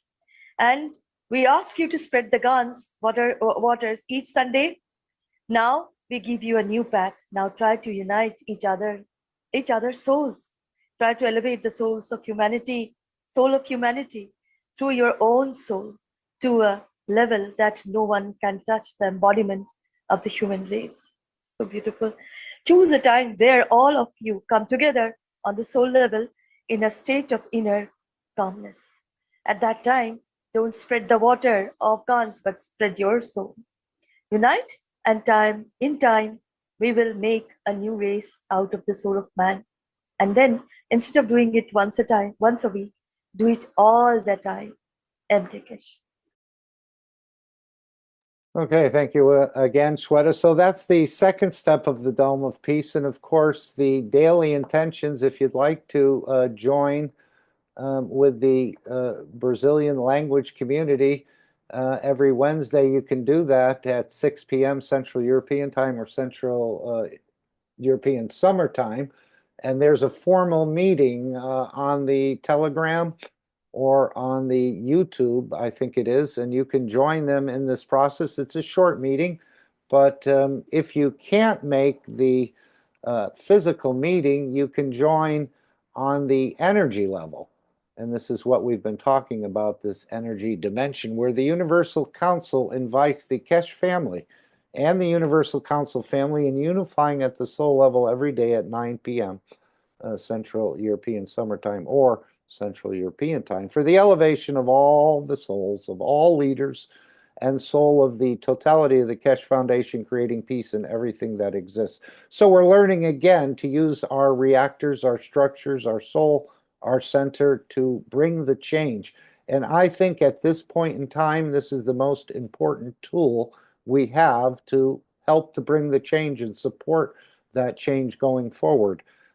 We know that very powerful forces are coming together now, and I don't think it makes a lot of sense to make a reactor for that, because you are the reactor. And as we achieve this collective awareness, more and more things will be seen manifest in the matter state, if it's your wish to see peace. But right now, in the next few months, we have this window of opportunity Mr. Keshe has told us about, so we need to support that. And again, it's up to you how much you want to put into it, whether you want to spend a nanosecond or a minute or once in a while do it. That's completely up to you, and we thank you for even starting to approach this subject. I never thought working out of the matters, well, I did, but it's almost seems counterintuitive sometimes where you think the change has to be done with a physicality, but it really is done through the energies. And this is what we're seeing. Colors change and fields bend, and so won't the fields of the world leaders and religious leaders bend to the understanding or the enlightenment of the Keshe plasma technology. And so we're going to just take about 2.5 minutes to go through this process. Let me bring up that background. And this is something that goes on every day. Even if you don't join, you can join on the soul level or just proceed yourself. And as we heard, don't just do it once a time, but do it all the time, because these souls in this structure is quite low. Chinese, as I said, have been doing it for over a decade, I think, releasing these Ganswaters, but yet the process is not complete.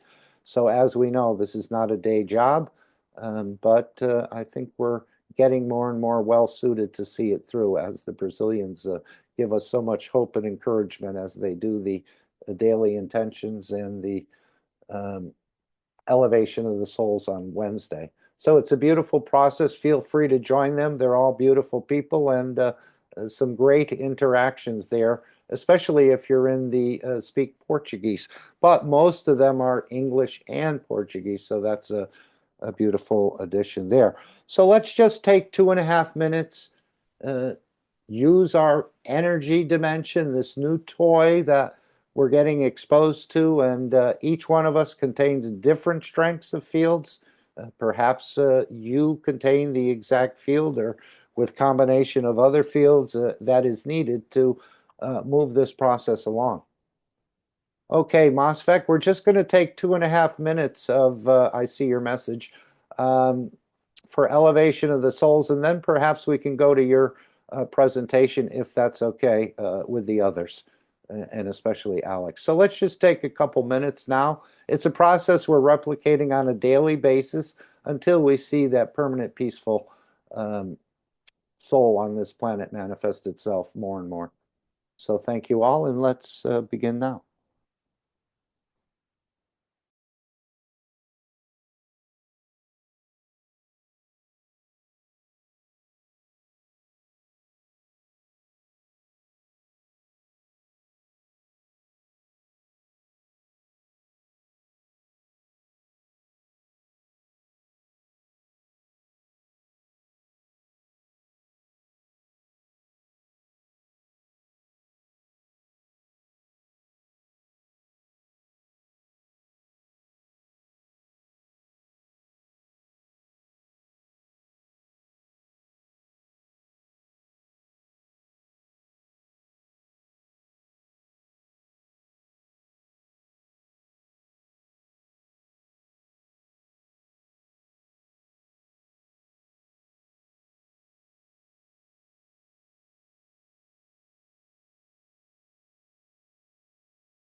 And thank you in advance for your continued participation in this process. I think this is the best tool we have. We have the mother connection through the souls, and we're also learning to give and to receive in a way for our future understanding when we are fully in an energy dimension. So this has multiple uses, but mainly it's to bring this planet into that peaceful condition that we can go to the next step of the process. I see Mosfek has joined us. Alex, how shall we work this in? Will we go ahead with Mosfek? I think Yes, please.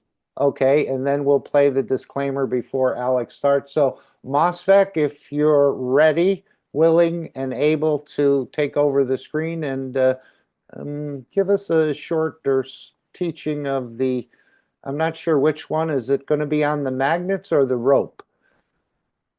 Both together, Oh, actually. perfect. So I'm going to share my screen. Sure. And so Thank you for coming back. Sometimes people say they'll be back and we never hear from them. Thank you. yeah, I could do that if you want me to do that. No. Stay with us momentarily if you can, or as long as you need. No, And then hope- you'd be a Yeah. Canadian. Okay. So here is the screen sharing. You can see it. Yes, your screen is right there, and okay. We see a So cylinder and an oval. Yeah. There are three things in this diagram. So the central one is the rope thing. We will come to that later. And then we have some magnet kind of things on the left. And let's start with the one at the bottom. So the one at the bottom is the one we will focus for the moment. And I am going to actually change the thickness of the line in the middle for a reason. This is this middle line that's thicker. I'm going to change the color. Let's change the color as well so that we can just see it better. So the blue line that's going through the center is it's an wire through which we send electricity. So we'll start with the basic things about sending electrical form of energy. Now, in our books, if you look at the school books that kids read, we hear that the electricity goes through the wire, which is completely wrong. Electricity never goes through the wire. It's not electron flow. The electricity flows outside of the wire. This is basic electrical engineering, and some of the electrical engineers don't even know this part sometimes because they have learned the other one in school and they keep using that reference. And people don't. There is no, it's not explained very well, at least when I was in school. So anyway, so the wire, the electricity goes through the outside the wire. So this is one direction there is a flow, and this is our electricity that we know of. But there is, for every flow in one direction, there is a reverse flow, which is the gravitational part, which in the electrical engineering, we call it. Can we ask a question now? Or yeah, go ahead. If you want to ask me a question, Okay. yeah.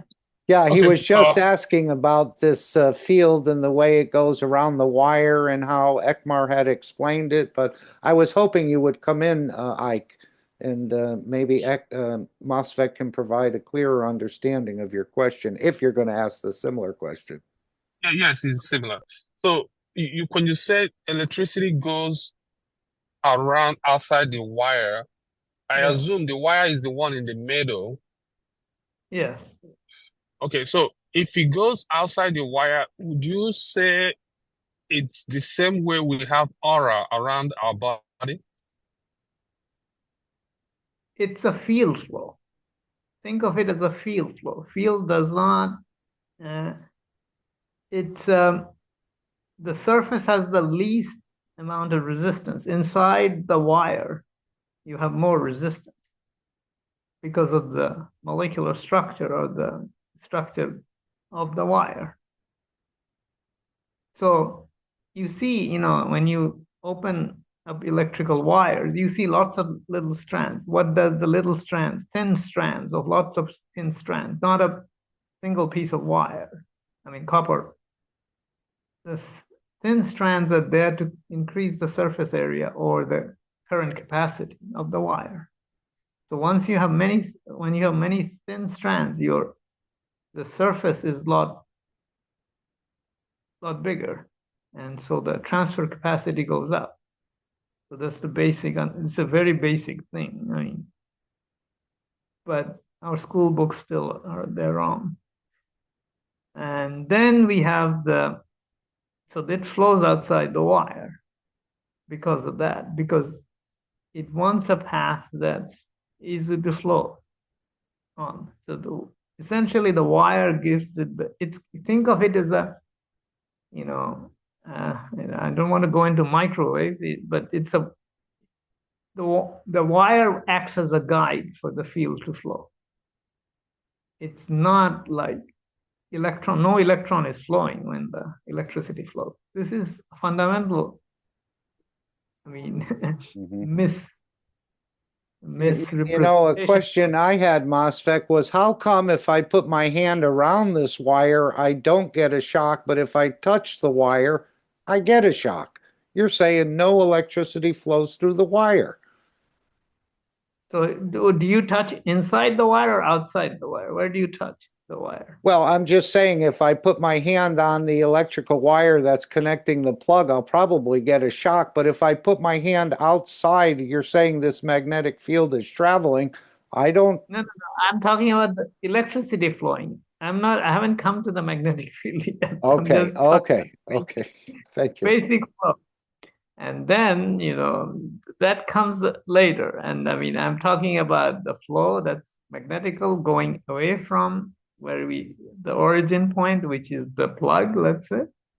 And the red arrow is the gravitational flow coming back, which in electrical engineering, we call it eddy current.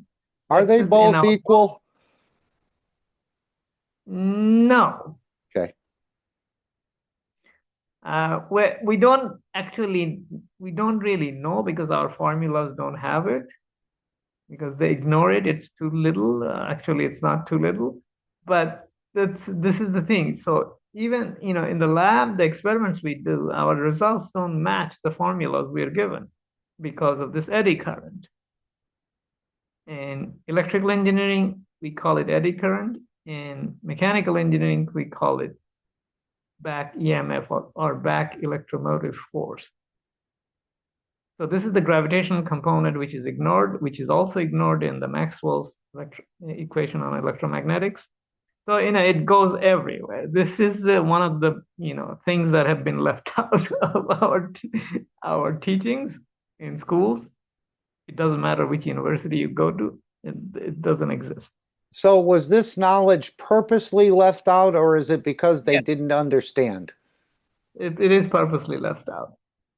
If you look at, you know, I mean, you know, Einstein's general theory of relativity, their derivation of it, and the assumption behind it, he uses two assumptions based on one is an experiment of Michelson-Morley, and then the other one is the Lorentz Fitzgerald's equation.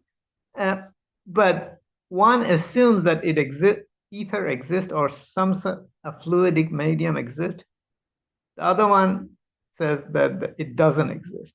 And those two are used to derive the formula, the general theory of relativity. How can that be correct if you are starting with contradictory assumptions and integrating the two? I looked at it and it's so, you know, unbelievable. But anyway, so the medium that, or the what is called ether, or now we know it to be the magnetic field. So once you create a flow in this field, there is a circular flow in the direction that I pointed with an arrow going down, which is the circle, the cylindrical form that forms. That's the magnetic field that forms once the current flows through the wire. It's a very basic understanding.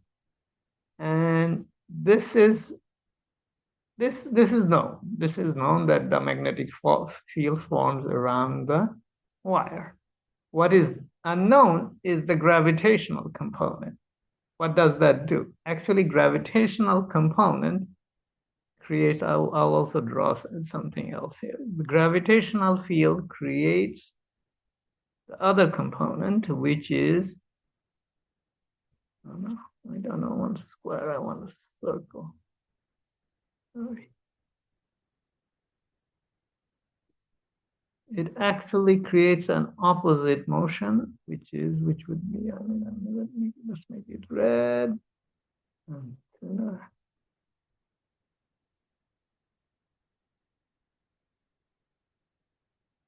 So now we have opposite flow going in the other direction. And we can add an arrow to it. No, the other way.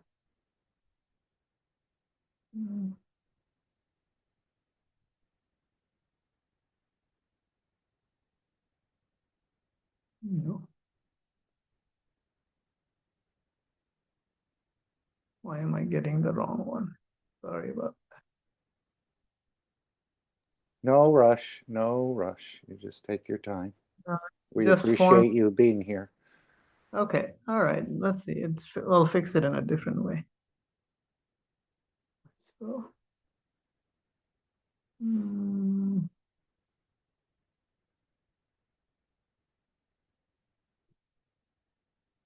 so the current is flowing. It's the field that is forming is in the opposite direction. So this is because of the gravitational flow, this is the red part is not there in our education. So there are two counter-rotating fields forming. One is the magnetical, because of the magnetical component of the electricity flowing. Another is the eddy current that's flowing in the opposite direction, which is the gravitational component. So this is a very basic understanding which has been left out from our education. But now we know that this is how it works. So this is a very fundamental thing in our understanding. Any flow, whether it's going through a wire, creates this condition. Okay, go ahead. Please, what is the circle, the red one? What is that? That's because of the gravitational flow, it creates the rotating, when the electricity flows through the wire, there is in the orthogonal direction, there is a circular flow forming around it, which is the magnetical field. Does that happen with the magnetical field around it because of the electricity flow? Now, when there is an opposite flow, there is an opposite rotation happening. That's the red circle that I drew because of the opposite gravitational flow. Clear now? Yes, thank you. One is moving from left to right, and the other is moving from right to left, if I'm understanding your drawing. And the black circle is indicating the magnetic field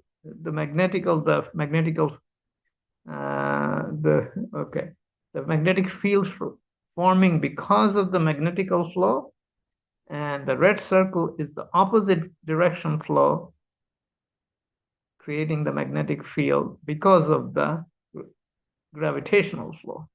So there are two things happening. One going this way, one going one way, one going the other. And it is always the case. There is always a two-way communication going on in any field flow. So this is very fundamental. This is something we understand from plasma science. It is also applicable to our basic electricity, the wire that carries electricity everywhere in our home and everywhere else. So this is a very fundamental thing. So an opposite flow gets created. Now, let's go back. So this we understand now, more or less. this part at least. Now, when it comes to magnet, so we have the blue square that I have on the left is a magnet with north-south pole.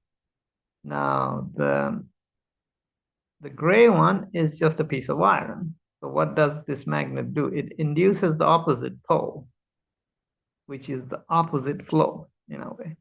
Opposite pole on this magnet, and that's why it gets attracted to each other. So this is something we know from magnetism, but we don't understand how magnet works. How does magnet work? Our science really don't talk about how magnet works. So, well, there is a difference between matter state and plasma state. Well, even in matter, even in matter, when matter flows to its original gravitational force, so from a proton, it flows also to a neutron, but also to an electron. That's on the outside of this plasma is gravitational. It picks up fields from the outer barrier. But when you see when a proton goes to a neutron, it always creates resistance. That's why, like I said in the Chernobyl expression, in the graphite, you have a hexagon with hydrogen spikes on it. Excuse me, I'm not sure what you're trying to say. I'm not understanding it. So because a neutron is on energy level, and energy level is always attracting. Excuse me, I'm not following you. Please, what are you talking about? I'm not following you at all. I mean, when you have a field, like when you say the field flowing from one direction to another, it's going out like the rays of the sun. So it's magnetical. Yes. But on the other side, the sun also attracts because of its gravitational fields. That's why even the solar system we know is always coming back. That is a resistance. So when the magnetic ray goes out and it slows down to matter state, it creates electricity. Dus it creates EM, electromagnetic field forces. But that's a lower state. The neutron is bigger, so it attracts it again. And then that's why Mr. Keshe uses in his flashlight a multi-wire, nano-coated wires. And that can create light. Why? Because it's going from and returning back to. That resistance creates, in fact, the light in the nano coating. And the nano coating has no resistance anymore. It's timeless, dimensionless. So if you can make a connection, like when you said you put a copper wire on an aluminium dot, and it makes a connection, then the forces of the magnetic and electric field will flow in the direction where it needs to go. So a magnetic will flow to the north, and the gravitational will pull in from the south. That's why it's always conservative, how do you call it? Conservation of energy. Yes. That's the principle. One is matter plasma state and one is energy plasma state. Okay. Very good. I know Mosfeq was trying to explain a little bit about the magnets. Thank you, Fo, but I always thought they were quite magical, Mosfeq, these little magnets, and they seem to have power within them as they pull or they repel. So that's always been something special to me. Where does it come from? Where does it come from? Yeah, I don't know. None of our books talk about any of these things, but anyway. So let's look at it. You know, the little piece of iron that I drew at the bottom. It gets attracted to it. How does it happen? I mean, what is the mechanism actually happening within the magnet? How does the magnet become a magnet? We rub a magnet on a piece of iron and it turns into a magnet. Why? Why does it do it? This is a question I had. I mean, I asked them. I mean, it transfers its fields. Well, I mean, it's we have to look at things at a more fundamental level. You know, if you look at the spin happens even at the atomic level. Now, the iron, because of the condition of our planet, because we have an iron core on this planet, that's why, you know, the magnets we have on this planet won't work on a planet which doesn't have an iron core. So the reason what's the difference between a piece of iron and an iron that is a magnet? But you have to remember, not only iron is a magnet, oxygen is also a magnet in plasma state. That's the difference between energy and matter state magnetic fields. Right, and he wants us to understand both. Yes, so let's go in step by step, because you know we have so when we bring a magnet close to a piece of iron, it develops its opposite pole. We can measure it, and then it gets attracted to the other one. So if I flip the top magnet around and put the south pole at the top and the north pole at the bottom, this will induce a south pole here. It's the opposite polarity it is inducing. A magnetical flow is creating a gravitational, inducing a gravitational, the opposite flow. So in a way, what happens is that we have to think in terms of each atom of iron. So what do they look like? Let's say we draw an iron. Let's call it let's make it blue and or gray, something like that, so that it's kind of like one of those. Now this has what? It has fields. It has rotation in it, and it has fields generation. It has a primary axis of rotation, just like our planet. So if let me just, I have to draw some lines. So it's kind of like these. You have these lines. I can make it skin.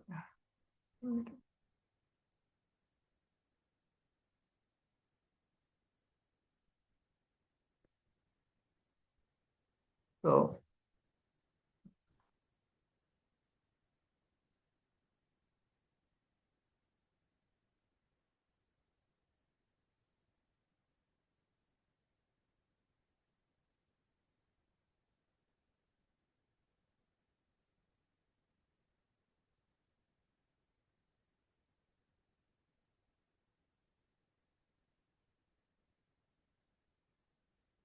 I'm drawing the lines, but you're not seeing how I'm drawing it, but I'm drawing them.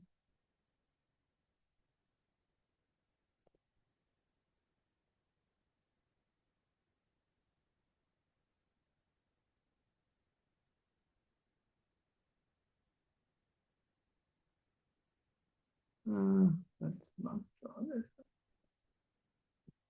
So I'll draw a few more. Oops. Draw a few more lines. So I'm drawing the magnetic field lines of each molecule of this piece of iron. Now, when we stack them up, I'm going to,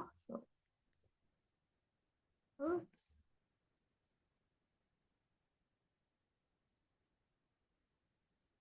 Okay, I want to do this. Wait, sorry, I made some mistake in my drawing. Try to fix that.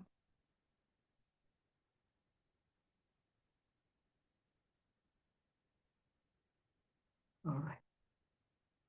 This I don't want. This is an accident.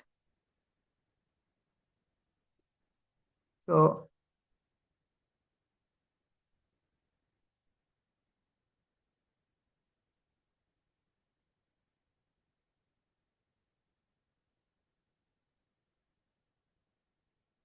it's just like the planet Earth.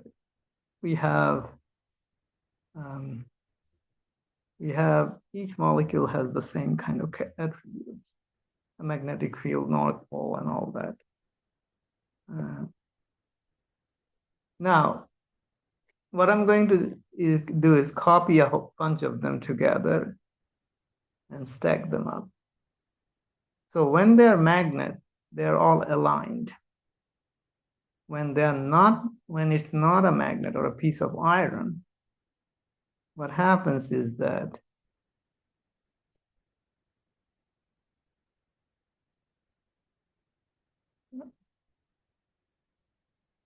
okay.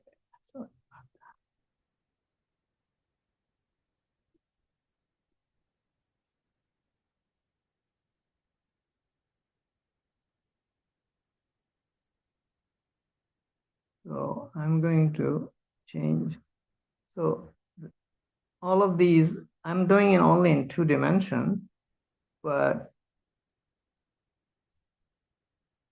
they're not, in case of a normal iron, all these molecules are not aligned. They're not rotating in the same direction, but when it becomes a magnet, all of them becomes aligned.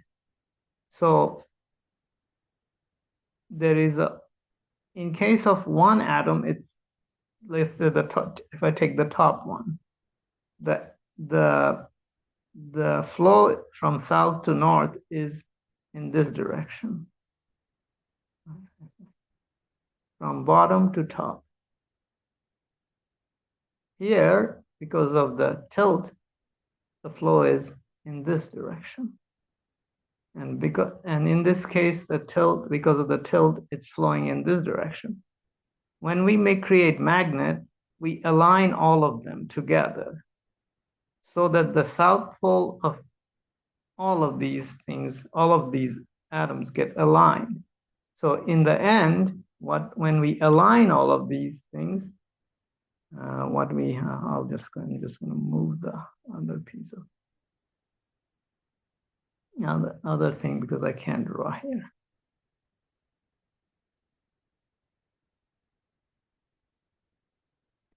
So when all of these are aligned, all these fields add up, and then we get the same condition like we see on magnets. We have these lines coming out, and it's the combined field of all of them together, aligned properly. They're all aligned in one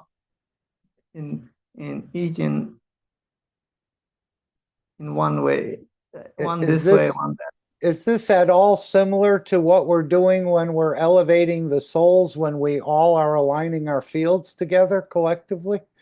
Yeah, the intention gets amplified when you align all the intention in one direction. Same thing. It's the magnetic field. When they're aligned, all these are adding up together to create the magnetic field of the whole magnet. When they're pointing in different directions, one supporting Trump, one for supporting Biden, it doesn't work very well. No power. No power. Actually, it's not just one just supporting Biden. Within the Biden government, every person has a different field pointing in different different directions. We elevate their souls. Yes. So you have to magnetically align all of these people. That's why we all do all these elevations. It's the same thing, really. So once we align the fields together, they become a powerful magnet. And then it can attract this piece of iron, which temporarily also gets aligned. So as we know, when somebody strong is present in a room, other people get pulled by that person because of the strong field. It's the same story. The magnet story is the same story as when we have people together. So now it's a very simple idea, but it's not mentioned. I mean, I don't know why it's not mentioned, because we don't understand magnetic field very well. Now that we do, all of these alignment is what's creating the magnet. And this alignment is the same thing we do when we nanocoat material. What do we do? We create a flow through these nanomaterial so that all of these fields get aligned. That's when it becomes a superconductor. It doesn't become a superconductor until we align the field by putting electricity on the nanowire. This is fundamental, very fundamental part of our understanding. We don't think about when we put it that's what makes it superconductor, because it's all aligned and you have a channel with no fields, interrupting in different ways, this way or that way. It's all aligned. So it's the magnet and our superconductors in the nanomaterial is the same thing. It's aligned field. So anyway, this is a fundamental thing. I'm talking about very fundamental things about our science which are missing, but which we can cover easily with our understanding in cosmoscience. And so this is what I wanted to talk about. Now, so this magnet is inducing field in the piece of iron. So this inducing means creating the gravitational effect, just like we induced the gravitational field because of our magnetical field. Similarly, this magnet is inducing field in this iron, and which is creating the attraction. Now, this is only in matter state in the magnet. Nothing else. Very simple. The idea is very simple. Any school children can be taught this stuff. What I'm saying is nothing that groundbreaking in a way. But we just have to teach the kids. I mean, we don't teach them that the electron flows through wire. This kind of nonsense is, I mean, in every book we have now. So anyway, so this is very fundamental. Now, after knowing all this, can we come back to this rope experiment, which I talked about in the other class, the plasma reactor group. So with this understanding, it's much easier to understand how the rope creates the lift of the brick. In case people don't remember what I'm talking about, it's one of the experiments that Mr. Keshe suggested, is to hold a rope. Here is the hand, holding a rope with a tennis ball in one end and a brick on the other end. And we rotate the tennis ball and the brick gets goes up. It gets in the center along the axis axis of rotation. So this is an easy experiment anybody can do. And first thing people say is that it's because of centrifugal force. Really? The ball is much lighter. What is happening here? We have to understand this. Then we understand why this brick gets lifted. It's very fundamental. So once we start rotating the ball, it creates a field flow, which creates essentially a donut around the axis of rotation, around the circle of rotation. It forms a donut, and which has a rotation, if we are turning clockwise, which has a rotation like I showed with the red arrows around it. Now, it's happening in the fields. There is no matter state here. It's the, what do you call it, ether or magnetic field. It's in the magnetic field this kind of rotation is forming. So as a result of it, there is just like one of these atoms of this iron magnet. The same situation is happening here. And this flow is essentially the same flow. This is multiple arrows, actually, a number of arrows. So the resultant is that the whole brick gets lifted up. Sorry. So this is actually understanding of the magnet, understanding of the electricity flowing through the wire combined together, where the opposite field is getting induced in the magnetic field, not in matter state anymore. It's in the field. But it is because of the rotation of the ball that is inducing the field. Nothing else. There is no physical, what do you call it? Current flow. It's the field around the ball. Motion in the field. Motion in the, what do you call it, magnetic field that's creating this. And inducing the opposite effect. How come my mind tells me to go back to the centrifugal force and that's what's lifting the brick? No, centrifugal force is not lifting the brick. Okay.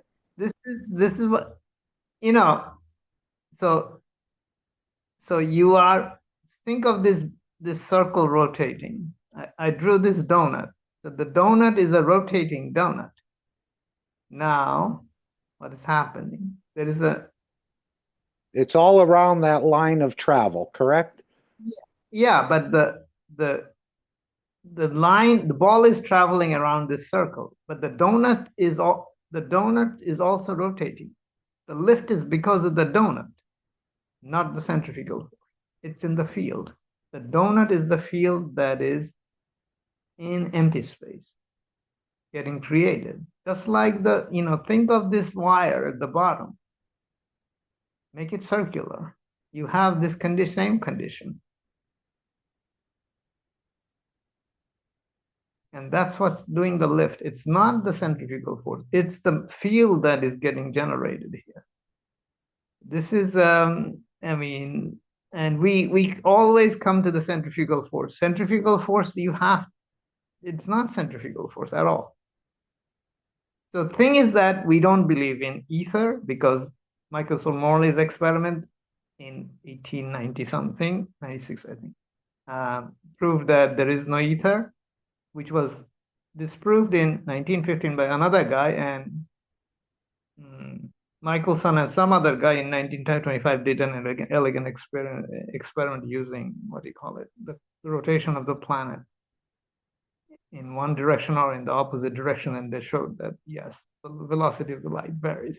But those came later, and they didn't get integrated to the general theory of relativity. So all of these things are royal mess, because the experiment on which the theory is based was later disproved by the same guy who did the original experiment. Can you believe that? But anyway, so the thing is that we don't believe in ether, so nobody thinks in terms of fields rotating in empty space. We talk about this when it comes to our electrical wire. Conveniently, it's available there because Tesla did it. So it's available there. But elsewhere, it's not available because some ancient experiment showed it, which was later disproved. So anyway, I don't want to get into too much of this political, Jan, but it's too many hoax going on and still exists in the books. Electron flows through wire, and that's why electricity flows. What a bunch of nonsense. But anyway, be that as it may, so this is a very simple way of looking at it. And I mean, but you have to go through the motion yourself. Otherwise, it will look like I'm doing some magic. But you have to think in terms of the field in empty space and its inducing field around it too. So it's much more complex than what I drew, but think of this donut. Let me take a copy of this circle and I will show what I mean by how complicated it gets. Because this is one of the reasons why we have difficulty understanding plasma, because how do you create a field of, let's say, a certain point in space within, let's say, a galaxy? So how do you add detail to the galaxy? There's a field for the galaxy, but within the galaxy, there are details. So because of this rotation, the donut forms. Now, if we take, let's say, this circle of the donut, I'll make a copy of this circle. And I'll show that this is a rotating circle, okay? Because the whole donut is rotating. Now, if we bring a copy of this circle now here, actually, this is also a rotate. This is a motion along the surface of the donut. But because of that, another field will get created. So which will be another donut. So it becomes a donut itself.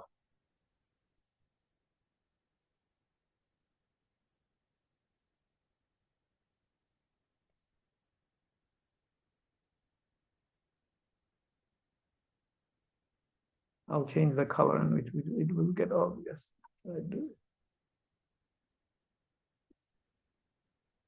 So now, if I pick this one,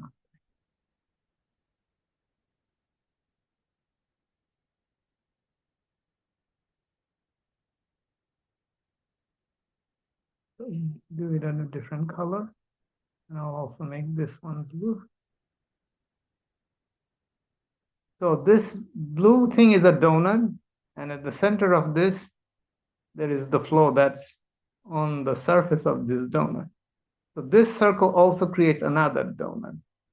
So there is a donut around this, which again creates another donut. So you go into further detail. So field can be on top of fields. More detail comes into play.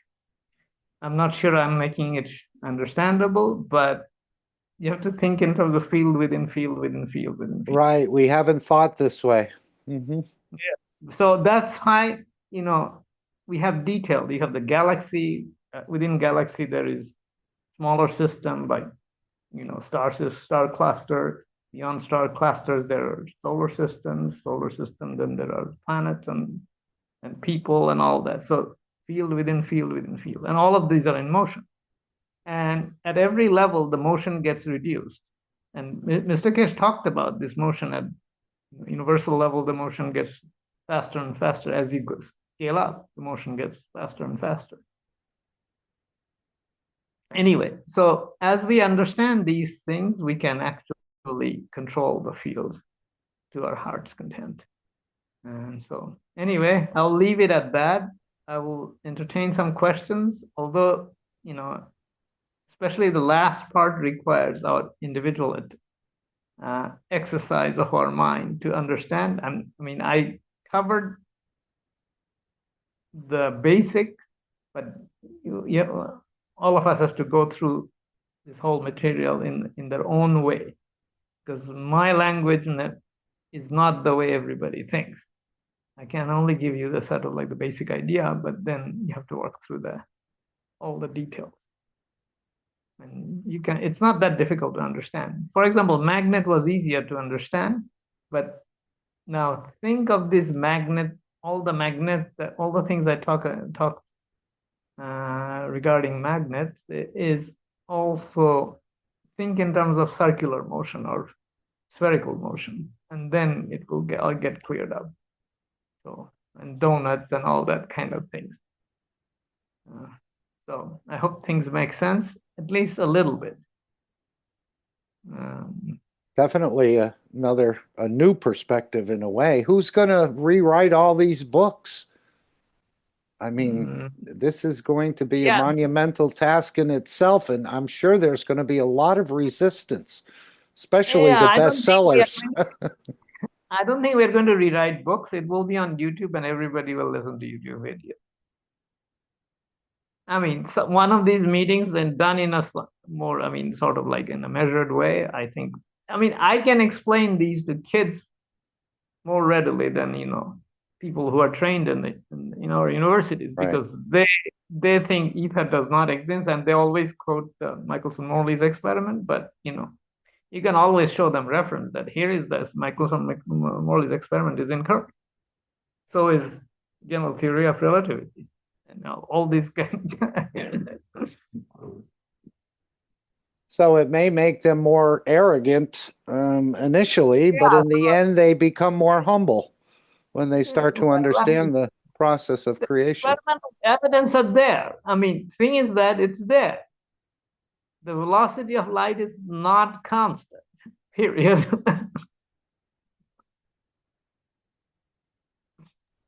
Would anyone like to ask a question, take an exception, or ask Mosfeq to explain a bit further? Yes, I have one. How do you explain the MAGRAPH? MAGRAPH is a little more complicated. We have to start here, but think of okay. one of these. Because when you say these donuts first, and we have many donuts in MAGRAPH. Yes, that's why, because you created MAGRAPH, the first coil is anti-clockwise. The second coil is the rotation of the coil is anti-clockwise. The coil itself is clockwise. The second coil, inside that coil, is still anti-clockwise. The spin is still anti-clockwise. And it returns to, so it's also anti-clockwise. And then the third one, the third wire, is going, what is it? It's going, let's try to remember right there. It's going anti-clockwise, yes. So it creates 3 magnetic fields within itself. The electricity is still going on, but in fact, you have the 3 layers from the first coil, then you have the second coil of 3 coils. So you have, in fact, you have 6 layers of magnetic fields. And then you place CO2 GaNs or whatever GaNs in it. That creates a plasmatic field. You don't lose electricity, maybe you save some, but you create a plasma field from energy. Where does it come from? The way I would go about doing MagRev is that first thing is that first let's understand a single loop of the spring, a single spring, a single loop. If we understand that well enough, then we can move to the next. But you know that a coil make magnetic field. We don't understand a single loop of the spring very well. And this is what I'm explaining here, a single loop of the spring. Once we understand that well enough, how the field flows within a single loop of the spring, then we can, I mean, step by step, we can understand the field interaction. But we don't understand the single loop. So how can we claim to understand the MagRev? Well, you know that in the MagRev, you have on the outside of the coil, it's magnetical, and on the inside, it's in fact gravitational. But how do we control? The thing is that there is no control mechanism as it exists. Without a control mechanism, how can you use MagRev? You cannot. It has to be a field flow control mechanism. I mean, unless we understand it, we cannot design a control system. The MagRev is used to feed like a refrigerator or whatever. So you create a current, but the current is still a current, but it also creates a plasmatic field without loss of current. See the difference between just a coil and a MagRev? Well, I mean, the MagRev is a very sophisticated device, as I said. We don't understand, as I said, we don't understand magnet. We don't understand the round magnet, the kind I'm talking about right now, to lift a brick. How can we go, I mean, unless we understand some of the basics, like the current flow through a wire, the gravitational part of it. These are very fundamental. All of those things are happening in MagRev in a single loop of the spring. Until we understand the basic, how can we claim to understand the bigger things? We cannot. We have to understand fields in empty space. I understand it. So by the field generated by, let's say, a single loop, and let alone all the coils and everything else in the MagRev. What's the interaction between two spring loops? How do they interact? What does that contribute to the field? How do the third one interact with the first one and the second one? I mean, none of these things are considered. So we are... Okay, excuse me for interrupting. I will shut up. We are way behind in our understanding. I mean, I'm starting with very basic. One piece of wire, one piece of magnet, and a loop. So, let's start, as we develop our understanding and all the dynamics within such simple structures, we don't understand all the dynamics in all these simple structures, such as magnet or even a piece of wire for that. Our books are wrong. Our experiments don't correspond to the formulas they write in the books. I mean, we had this problem when we were doing experiments with motors in the lab, and nobody tells us who made the motor. That was Tesla. The generator, who made the generator? Sorry for the interruption. So all these ether-based ideas are out of the window, but all these motors work on the basis of ether or magnetic field. And we don't understand, motors and generators are made out of magnet. We don't understand magnet. I mean, how are you going to move forward? Anyway, enough. I think you made your point, and feel free to continue this or review this. We talked a lot about it, but I'll stop here. Again, we're still at the initial stages, I think, as you say. I do agree. But we can move really quickly. The thing is that it's not that difficult, really. Once you grab the basic things, we can move very quickly. I mean, it's not that, but we have to do experiments. And, the nice thing is that we can do experiments with our soul, which makes things very easy, in my opinion, because we don't have a big setup time. Please continue. I'm sorry to interrupt you. So? Yes, go ahead. All right, I'm going to stop sharing and you can put up your screen and I'm done for now. Thank you. Thank you. I think Alex is in the starting gate, and I know you have a class, and but feel free. You can take the beginning of the teaching if you'd like, or part of it to again bring an example. Feel free. We'll work it out. Thank you, Mosfek.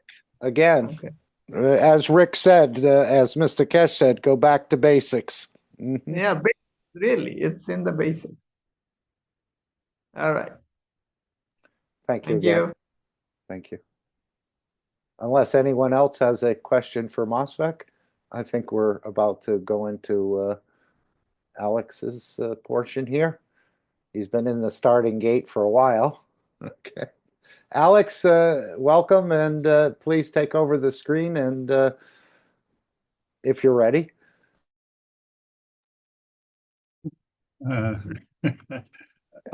Just to remind you, you're in the Keshe American Knowledge Team right now.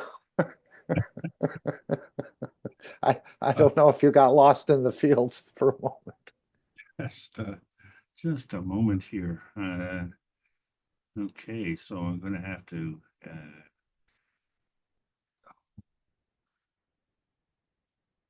okay, you just cut me a little bit off guard. Give me 1 second here and just make no problem. You need to take over the screen, of course. Gotta be on the right screen. The right screen on the right side. Let's see if I've done it.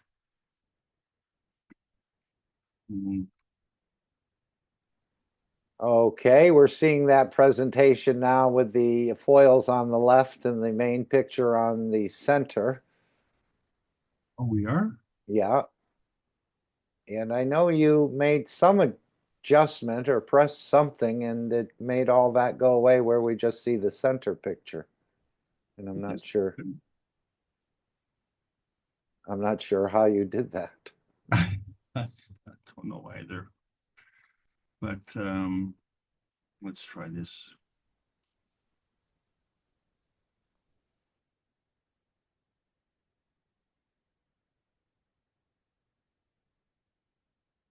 Oh, I didn't modify the audio.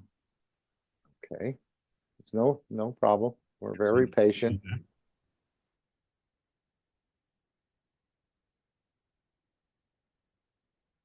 Okay, movement of truth. Disclaimer. The information and education material contained herein is meant to promote the general understanding and dialogue of GAN's processing. Such information is not meant or intended to serve as a substitute for a healthcare professional's clinical training, experience, or judgment. For patients and individuals, such information is not to be a substitute for professional medical, therapeutic, or healthcare advice or counseling. For medical issues or concerns, including decisions about medications and other treatments, readers, viewers, listeners should always consult their physician or, in serious cases, seek immediate assistance from emergency personnel. Prescription information, procedures, and use of medical devices information should be undertaken only by properly trained and certified medical personnel. We specifically disclaim any warranties, express or implied, including implied warranties of merchantability or fitness for a particular purpose. Such information is provided, as is, and is believed to be accurate at the time of its publishing, but it is the viewer's job to evaluate the accuracy of any information found in this presentation. Every case presented is of their own experience, applied by themselves for themselves, and it applies to their case only. Every person experiencing health problems should seek professional medical advice and consult their course of treatment with a doctor. The processes of plasma balancing described herein are a natural process which supports the body but does not replace medical advice or therapies one is already subject to. Well, that worked out very, very well. So I want to welcome everybody to the teachings today. It's been an entirely wonderful experience so far. Thank you very much, Mark, for bringing us to this position. Okay, great. You got rid of the side panels. We just see the main one. Hey, and I want to thank MOSFET for his special teaching, and I want to thank all the other knowledge seekers for their contributions. That's what makes this meeting so important. And it's only become even more important now because we see the phenomenal rise of the Brazilian community. They are plowing a new path in terms of bringing this knowledge to the world. And the one biggest way they've done it, something that Christopher Columbus failed to do, and that is to be able to find India. So the Brazilian community has crossed the Pacific Ocean and amalgamated with the Chinese community. And now that is a very, very strong group. And so we have a long way to go here in North America, but you know, we have only to follow in the jet stream. We don't have to plow the fields, so to speak, anymore. And then, of course, our knowledge seekers workshops are continuing. And the only reason I mention that is to timestamp this. This is the Keshe Foundation America Knowledge Team meeting of 2025. And this is part of the Keshe Foundation Spaceship Institute Teachings on Plasma Science. We are discussing basic inertia, and we open up a lot of cups. And today we're going to review the cup of life. My name is Alexander. I'm from Canada. It is January the 5th, 2025. And this is the Keshe Foundation North America Plasma Education Series. And we're just a part of the whole process. So welcome everybody. As I said, this is a continuation of the basic series. Last week we started with the ratio to understand that when we change things, there is a significance to those changes. And so what's going on with the cup of life? Well, we all know what the cup of life is, isn't it? Or so we think. And we're still stuck on the hesitancy highway because it's the lowest energy state, and it's a matter of convenience, isn't it? We also have some blockages, so we wonder who is in the way or who is in whose way. And we need a good cup holder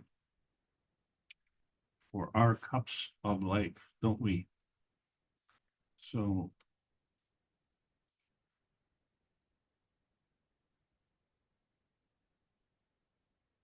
as we like to get into our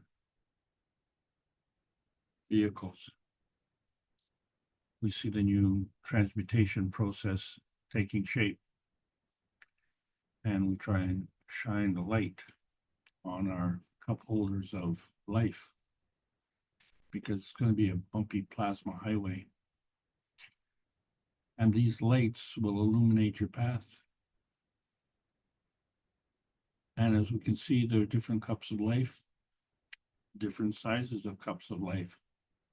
And so we need different sizes of cup holders as well. So this is one of the key reasons you don't want to drink and drive. When you hit those bumpy patches, you can spill things. So the only thing that we really want to spill here is we want to spill the information on how we're searching for outer space. Because life is the cup of light to the plasma highway, to our little piece of pie in the sky. And this little piece of pie is our grounding, is our gravitational construct. But there's a whole universe out there, and it's a bountiful space. And we're entitled to share.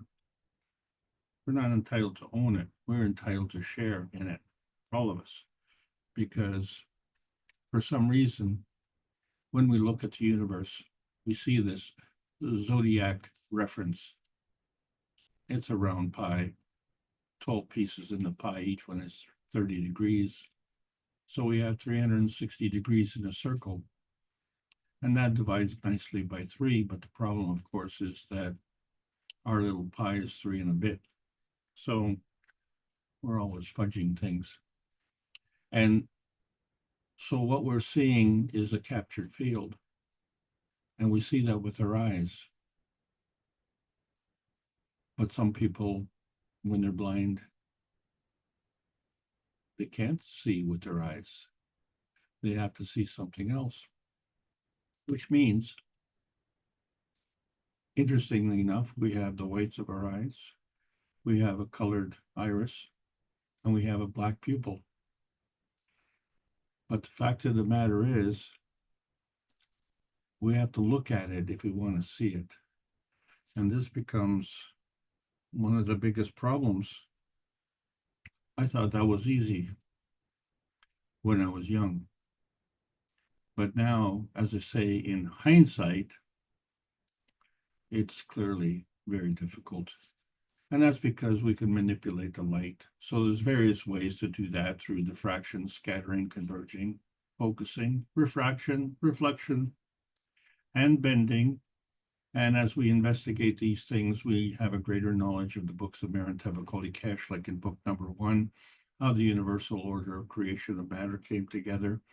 And so we see 3 fields of matter plasma, antimatter plasma, and dark matter plasma, and how they come together and they create a mag-grav condition, but they come together as a form of light.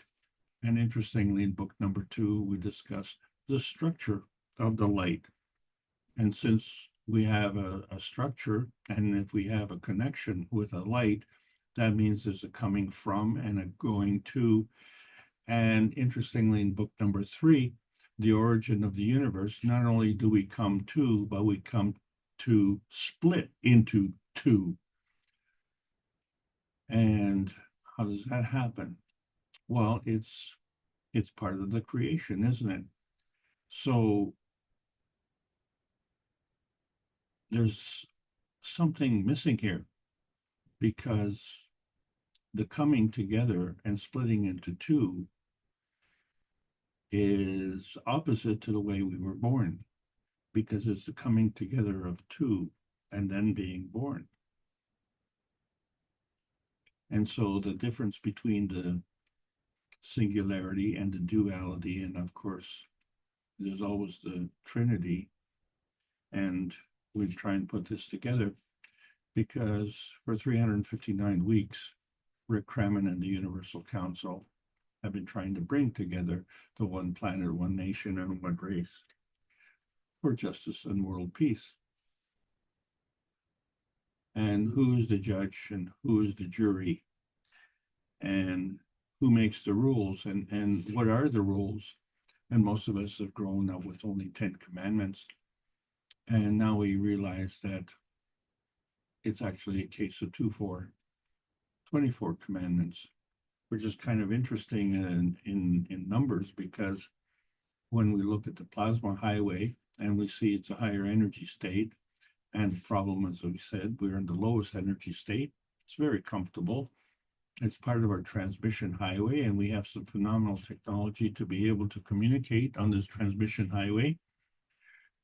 So there was the radio, now there's the internet, and then of course there's that transition highway, which we don't seem to understand what happens when we don't have a radio or the internet, and how exactly do we communicate, and who called us to be born, and who's calling us after we leave, and who talks to us when we sleep at night and dream. And are these all parts of the transmutation highway? And so we try and ground ourselves in our little physicality, but when we look at the universe, we can't find any cornerstones. We find the color wheels, and we find the spheres, the planets, and the rotating fields. And then we see the vastness of the universe as far as we can see. Now, what we see is only what is shining on us, what is coming to us. And we see what is coming to us in the form of carbon. And we see the relationship and the ratios on the transmission level. It only seems as one field, but we have to understand that that is an inertia field, which is a coming together of two fields. And those two fields have a common denominator. And that common denominator is carbon-12. And so the carbon-12 is created from two fields. And these fields, because they're common, the ratio is 1:1. But when we go to the transition field, we see there's carbon-14 and carbon-10, and we look at the total is still 24, but the ratio has changed. It's 1.4:1. And then when we go to the transmutation energy state, we still see the same case of 24, carbon-16 plus carbon-8. But the ratio has significantly changed. It's now 2:1. And these seem like numeric changes, but what we know is that each change is an order of magnitude at least.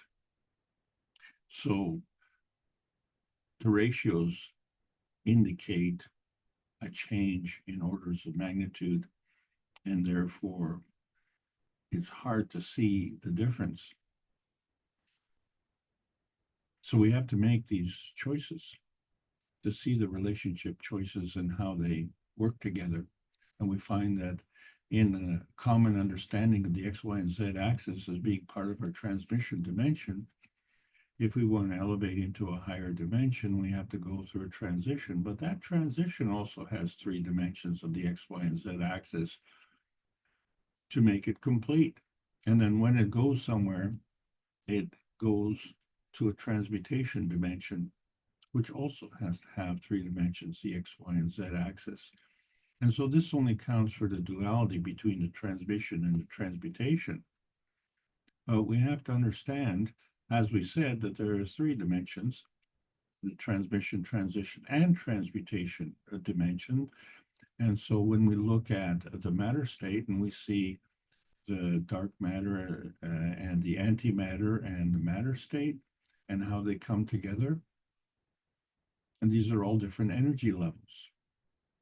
But these energy levels, as they break up, we know that they are different. And yet, when we look at our tiny little perfect world, we have a combination of all 3 energy levels in our tiny perfect world. And that's pretty good. So we actually are sharing in the part of creation. And the reason we're able to do that is because when we look at the Keshe model of nuclear decay of the neutron, we see that the neutron, which is an initial fundamental plasma, breaks down into an atom. And that atom is a marriage of the proton and the electron, but the mass is not the same. And the difference in the mass is partially accounted for by the release of the PM ticks. And so these PM ticks have a singularity, and they have an energy, but that energy is not visible. Come to think of it, nothing here is visible to the naked eye. So what we're seeing is more than what we're taking into account. And usually we take into account when we have 2 fields, we say, well, there's one field and then there's another field. And say 1 and 1 is equal to 2, but they're not the same. And the thing is, when they come together, they create a synergy. And so there's more than 2. And we're none of these 3 dimensions. We're an observer. And since we are observing from the point of our little pi, which is 3.14 and a bit and a bit and a bit, you know, we just kind of have to fudge things in terms of our understanding, because when we look at the energy transfer, there's a balance. And that balance is governed by the laws of conservation of energy. And so it becomes a conservation of MAGRAV energy transfer state, which means that we can have a balance not only across each state, let's say atomic state, nanostate, and GAN state, for instance, but let's say one side has the GAN state and the other side would manifest into the nanostate. So now we're talking about a transfer state that is transcending two different energy states. So if we can't measure this, or if we can't account for it chemically, then we have a problem. And then we come up with strange things like big bangs and stuff like that. But based on, you know, voodoo science, when we're looking at going from one to the other, we have to understand that it's part of the transition matter. And this transmission matter is a transition to go from one dimension to another dimension. And so there are two transition matters: the transfer state that goes from the transmission to the transition. And then there's another transfer state that goes from the transition to the transmutation. But we have to understand it's a two-way street. And so we can go back in the other way. And so whichever way we're going, in order to maintain this containment, we have to have all three dimensions. So wherever we're going, and wherever are we going? Well, we are going someplace in the universe. And the way we're going is the way that the universe was created. And so the creation of the universe is the coming together and converging of these matter states, and we call them the antimatter, dark matter, and matter state. And they're always positive because energy is always positive. So the charge is not the positivity, the charge is the direction of motion. And this energy is always in motion because all things are working in combination.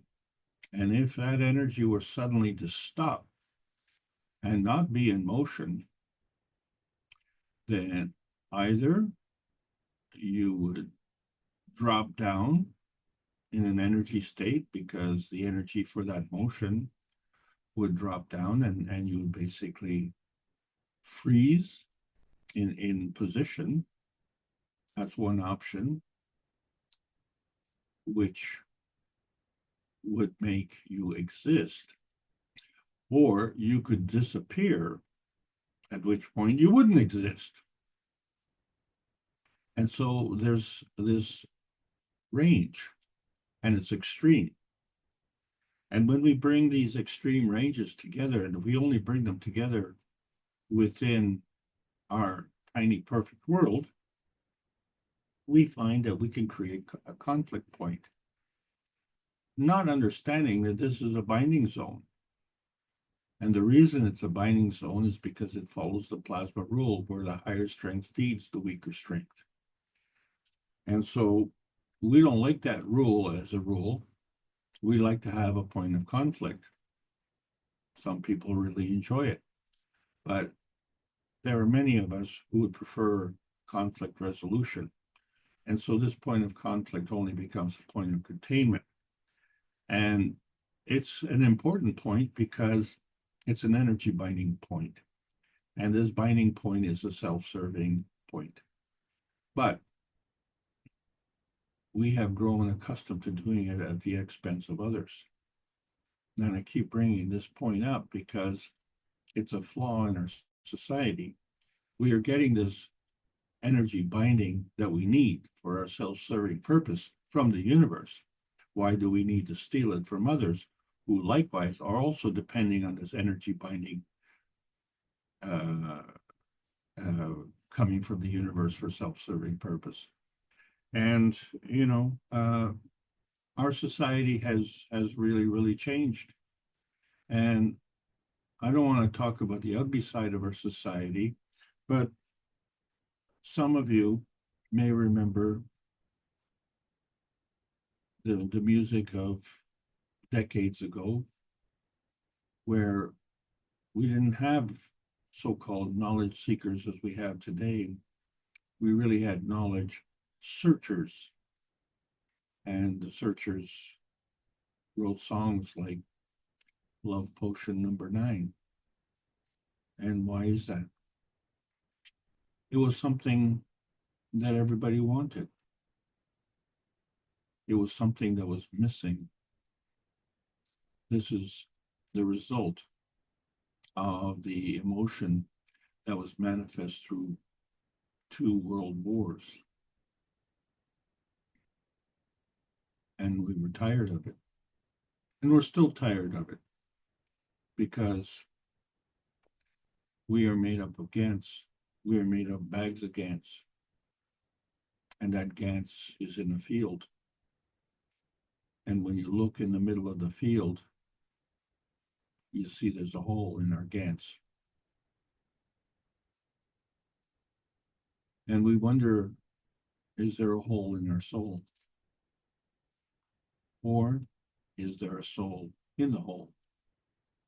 And so this becomes another point of conflict, but not so much a point of conflict as being a vanishing point, a point of convergence, a point of crossing over from 2 points of view.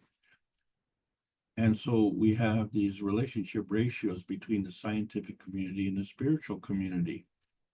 And in order to make this balance, what we call a MAGRAV balance of magnetical and gravitational field forces, it's a kind of a balance between the awake state and the dream state, isn't it? And so, you know, what we say is the awake state is a scientific state, and what we say is the dream state is a spiritual state. But the plasma state is another aspect of the knowledge, and it brings the 2 states together. So the real question is, what rate of change?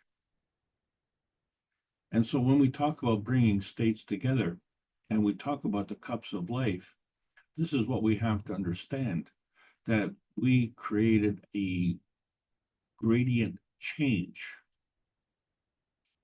It's called a gradient charge, but it's an impetus to change. And so we have this nanocoding process of monatomic science interacting with the regular science and allowing us to impart an emotional strength. And this strength is manifested in the field. And then we see the result. And the result, of course, is GANs. And we get this GANs radiance manifestation, such as carbon dioxide, calcium, zinc, copper, water, amino acid, and even gold. And these are all various ganses that come together. And we didn't put the ganses in, we just created the environment, which is kind of the same thing that we are. We're bags of GANs. And so we are our own environment. And in that, we carry energy. And that energy comes and goes. And we have our own stacker system. We call it a spine. Well, some of us are spineless, but we are still dependent on a plasma feeding. And so this is something that we're wanting to impart to the world. And we bring all these fields together through the enhancement systems. And so we understand how the stacker system is created from a 5-cup system. And when we look at it very closely, we see that there's kind of a hierarchy, but they're different. And they're different in field strength. And that's the hierarchy, but not different in importance. the importance is equal right across the board. And what is that board? Well, so the first cup at the top is the cup of soul. And although all the cups kind of look the same and they bring their three dimensions together, clearly the cup of soul has a nanocoated zinc plate and two nanocoated zinc coils. And the result becomes a magnetical and gravitational balance field. And then, of course, we created the cup of emotion, and that was our first cup that we created. And it was a cup of necessity. It was part of the cup of the pandemic. But it wasn't a cup of pandemic, it was a cup of life. But we didn't call it the cup of life, we called it the cup of emotion because it's only part of our life. And so we had a zinc plate and a copper coil and a nanocoated copper coil. And we still had the magnetical and gravitational fields balancing. And then we went to the cup of physicality and we changed one thing. We now introduced a copper plate. So we still had the nanocoated copper coil and the copper coil. But now we enlisted the services of our physicality. And so when we look at the cups of life, we changed one component. But these components were two fields constituting our one field of life. And one field was the emotional first cup, and another field was the physical second cup. And then when we put those two fields together, we created the cup of man. Now, the thing about the cup of man, of course, is that this was an inertia cup of the two fields, the emotional and the physical cup. But we started off with the cup of soul. And so when we add the cup of soul to this combo, we now have three fields. And the three fields come together still as an inertia field. And so that becomes a more complete representation of our essence. But where are we? Well, we said the cup of soul combo is an inertia field. But then we have the cup of inertia. Oh, what is that? And so we see that if we nanocoat the copper coils and the copper plate, we create a cup of inertia. But this cup of inertia is supposed to be an amalgamation of two fields. Well, what are those two fields? So therefore, we had to have the cup of earth. And of course, the cup of earth introduces the nanocoated iron coil. And of course, it has a zinc coil that's also nanocoated, which is very emotional. And it has a copper plate, which is nanocoated, which is very physical. So isn't that interesting? The cup of the earth has an emotional and physical construct as well. And it creates a balance of magnetical and gravitational fields. And, well, isn't that interesting? It has a soul as well. So that's very good. Now we have an inertia field created between our cup of soul combo and the cup of the earth. But there was another cup, the cup of the universe. And this cup of the universe was in our mind, in our head, in our brain.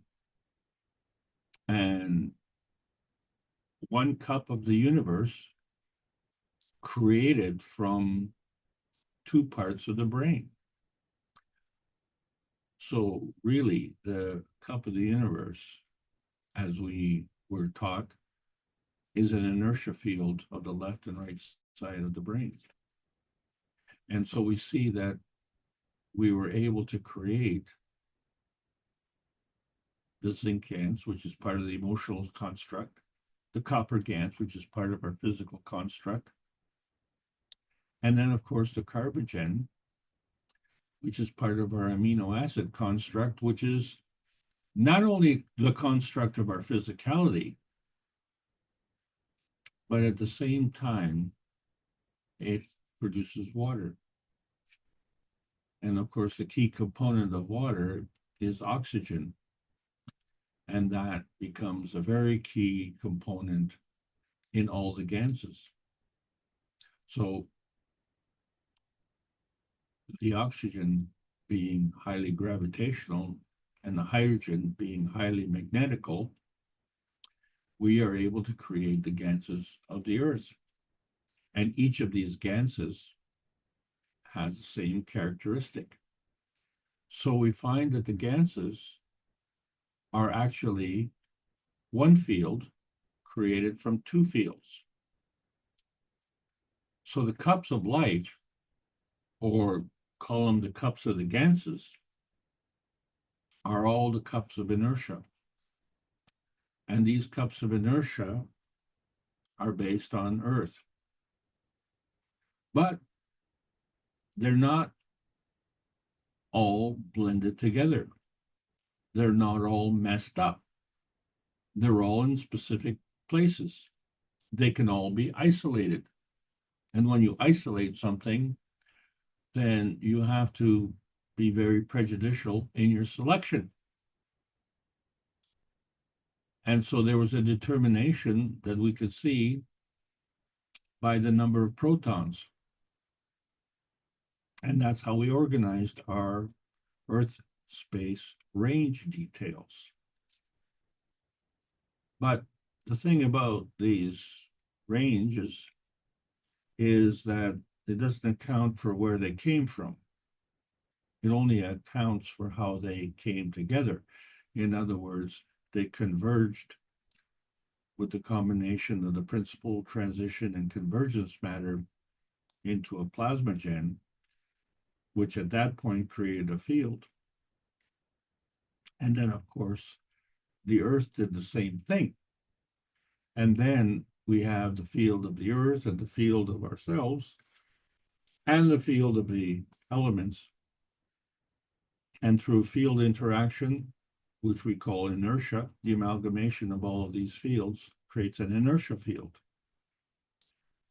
But this inertia field is fed by the PM ticks, which by themselves, although the characteristic is magnetical in relationship to the MAGRAV inertia field that we have of ourselves, which is gravitational, which we have of the Earth, which is gravitational, and which we have of an inertia field, which is gravitational.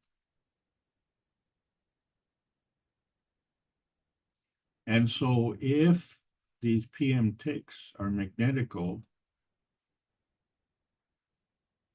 where's the gravitational for the PM ticks? And so now we understand that when we talk about matter, we're talking about either the feeding or the feedback plasma dimension. So both of them are a plasma dimension, but the difference is in the physical, you can touch it and see it, but in the plasmatic, you can't touch it and can't see it. Since we need the nearness and proximity to these fields, is part of the matter plasma dimension, which we occupy in our awake state, then every reference that we have is of this matter plasma dimension. And so we become feeding our understanding from a feedback position.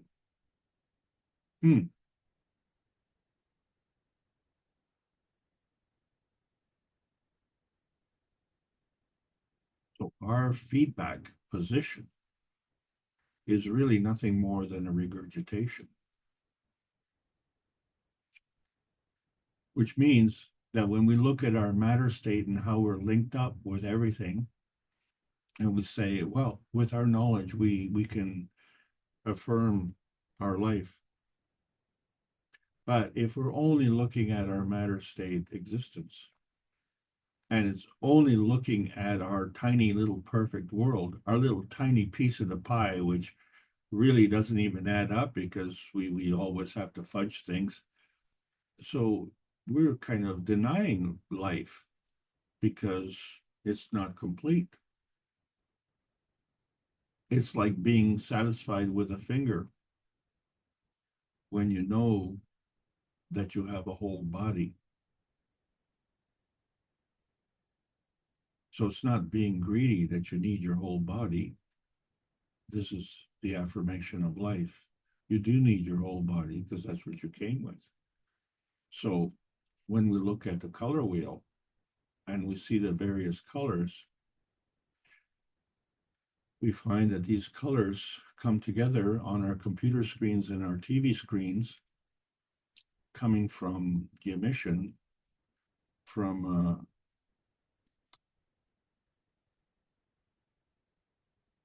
red, green, and blue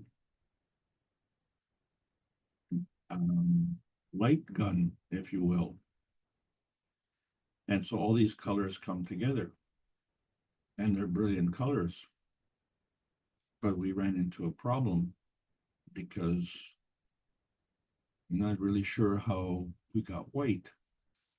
So the point being is that when we look at color, the color that is coming through our eyes, which we can see, is the emission light.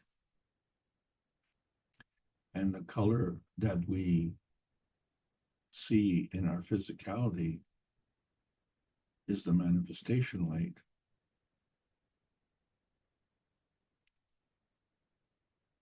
So what we see as part of the universe is the inertia feeding vision.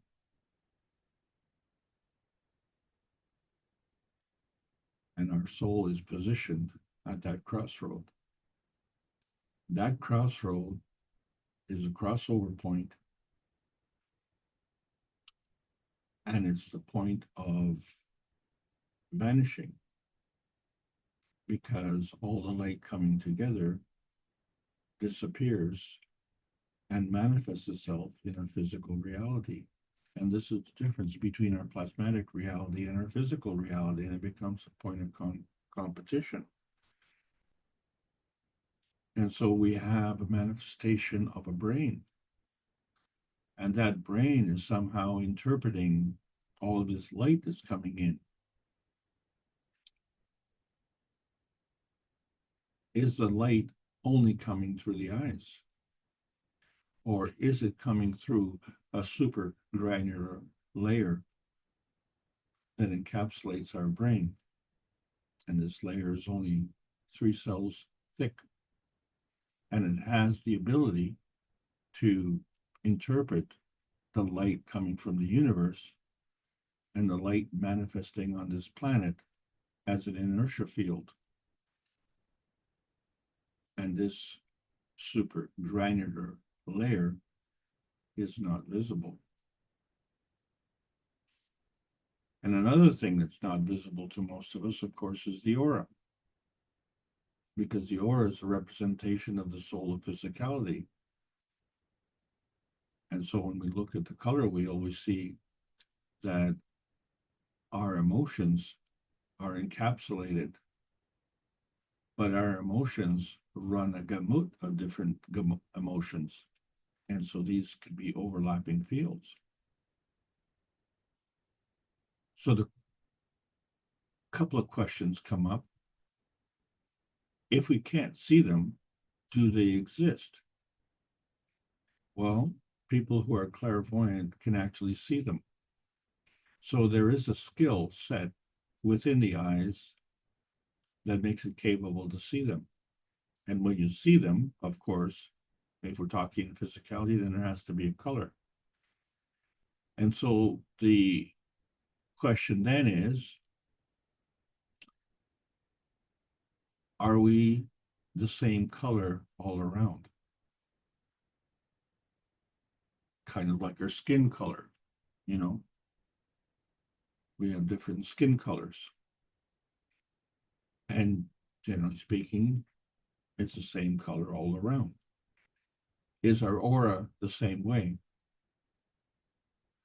Or are there parts of our aura that are different colors? And that throws a whole different light on the subject. Because each of these fields that we see are a combination field. And so as we see the emotional cup and the physical cup coming together, and they're both in the physical field, but the soul is in a higher energy state. And yet all three of those come together to be part of the soul of cup combo. And together they create a rotating field. And the reason this field rotates is because in order to maintain the energy within the field and to be incapable of stopping that energy, you have to corral it. And so that means you have to put a fence around that field, and you have to lay down a track for that energy to flow. And then in order for that field to be maintained, you have a perimeter, but then you also have a center.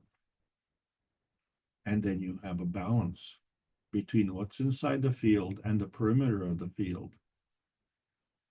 And so, of course, that's based on density, isn't it? Because that's why the cows are inside the fence, and there's just a natural sequence. And farmers seem to understand that, but not everybody seems to understand that. And not everyone seems to understand how important farmers are. Well, there is a gravitational confirmation because the hydrogen, which is fundamental to our existence, is a confirmation of the magnetic field forces of the sun, the earth, and the universe coming together magnetically. And so the arrival on earth is the gravitational arrival. And once it interacts with the field forces of the earth, it creates an inertia field, which is visible. And as such, that visible spectrum is a color spectrum, and it's unique. It's the fingerprint of hydrogen. Well, oxygen has the same, insofar as it has the same fingerprint,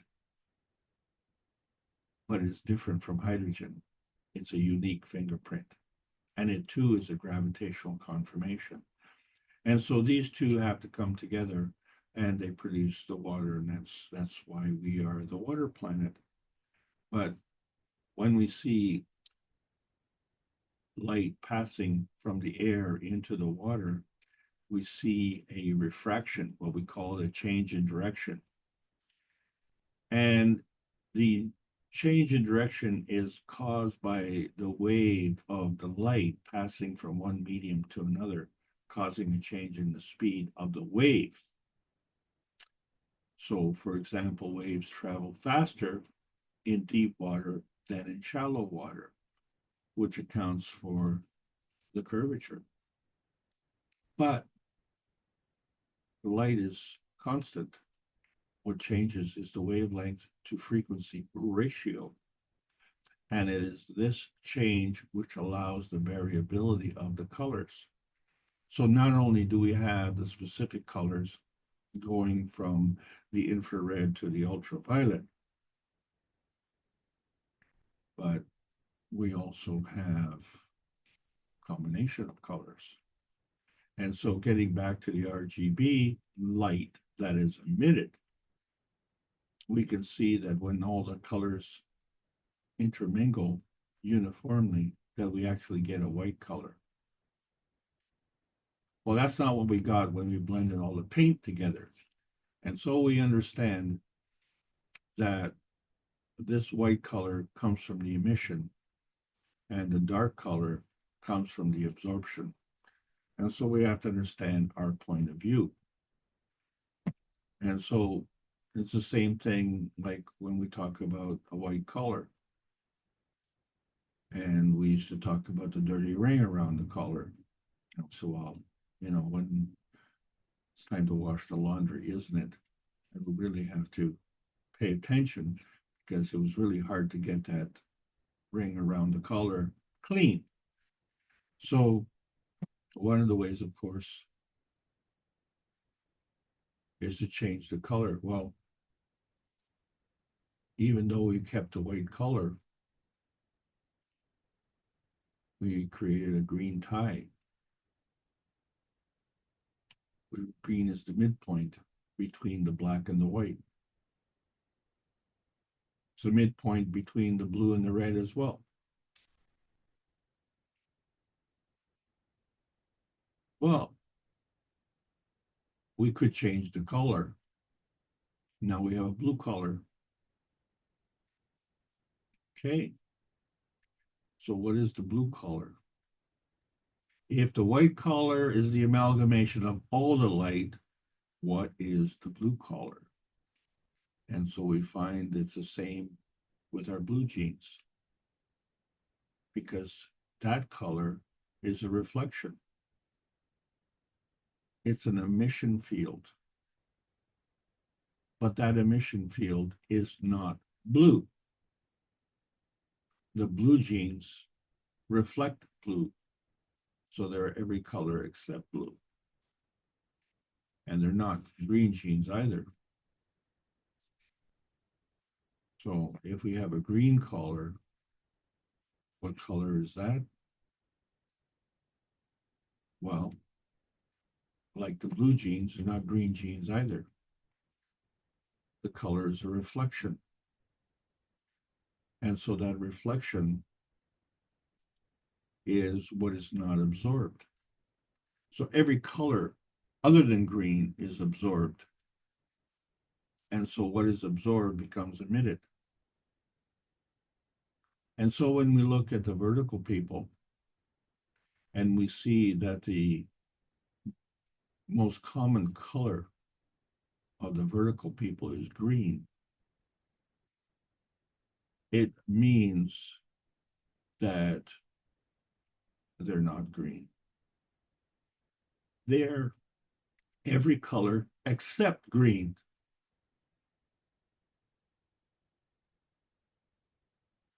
So now we understand the problems with the greens. The greens become a binding point because that's the midpoint. It's the binding point between the black and the white.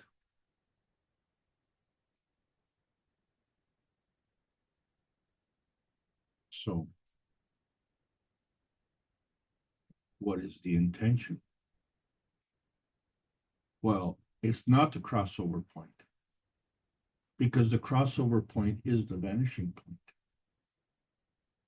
So the intention is actually an inertia field of the soul. The inertia field is the result.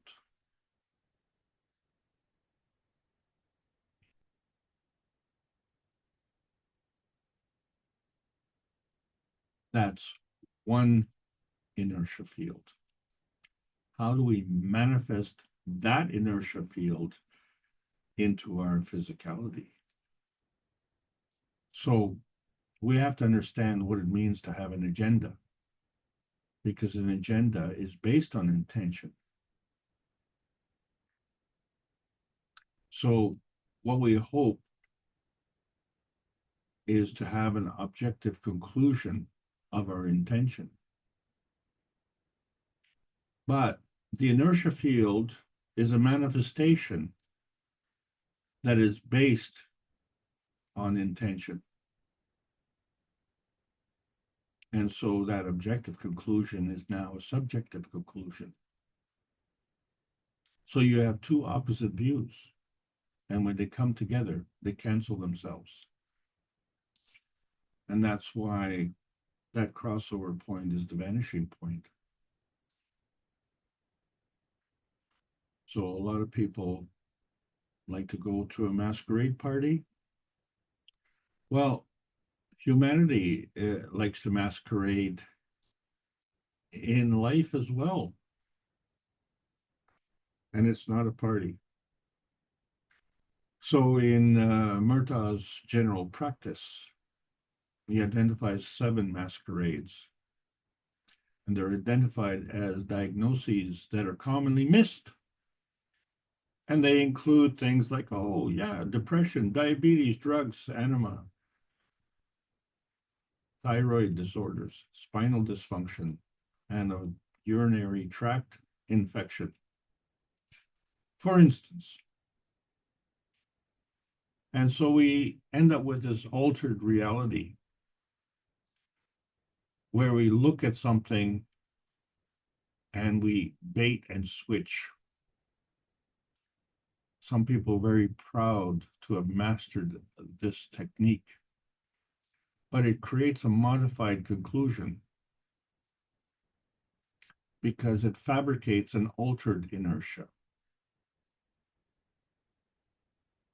So we kind of are living in an altered inertia, in an altered reality anyway, because we're ignoring the unseen, right? We're ignoring the hidden. Something is unseen, we can't see it, but something that's hidden, it was seen, but now it's not seen because it has been hidden. And then the worst of all is when we ignore the obvious. The nice, cute elephant toy there. So what is science? And there's a protocol. You do an experiment. Okay, so say for instance, there's this rainbow, and this rainbow has different colors in it. So what does it mean? So we write an abstract, and that's based on our intention. Our intention is to find out what does it mean. And so we run experiments. And of course, these experiments are based on our existing knowledge, and then we measure the results. And so these results, of course, are based on what we discovered. And from those discoveries, we arrive at a conclusion. But if that conclusion doesn't suit our agenda, then we have to do the bait and switch and make sure that the science is based on our agenda. So when we look at the cups of life, we kind of have a different problem because we still go through the abstract based on intention and run the experiments. And this is also based on our existing knowledge. And then we analyze the results and we arrive at a conclusion based on what we discovered. And of course, we have to understand the discovery cannot be based on existing knowledge. You know, it's not like Christopher Columbus discovering India. He knows about India, but he makes a discovery. Well, he didn't discover America, he discovered India.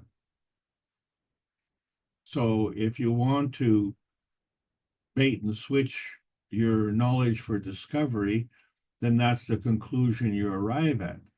But discovery is discovery. It's an addition to the knowledge, to the existing knowledge. So the conclusions have to be based on science. And so we understand that, you know, when we talk about spiritual things like crossing the bardo and understanding what our body is and what our physicality is, and is that what we are? Do we just litter the planet with our bodies here and then just leave? And when we look at the double rainbow and we say, okay, this is me and this is not me. And yet we see that there's a transcendence between the two dimensions. We see the feedback inside the rainbow. And we see the color spectrum going from the ultraviolet to the infrared. But on the outside rainbow, we see the color spectrum go from infrared to ultraviolet. And so that also becomes the feedback dimension. So the infrared in between becomes the dimension, transcendence, the transmission zone. And so it all becomes a point of view.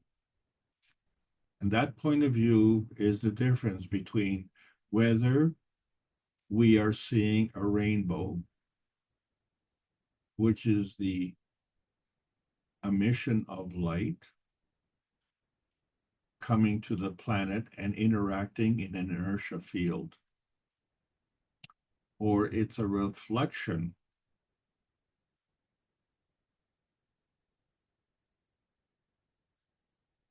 as we can clearly see. There's a difference in direction. The relationship between the infrared to ultraviolet is reversed. So,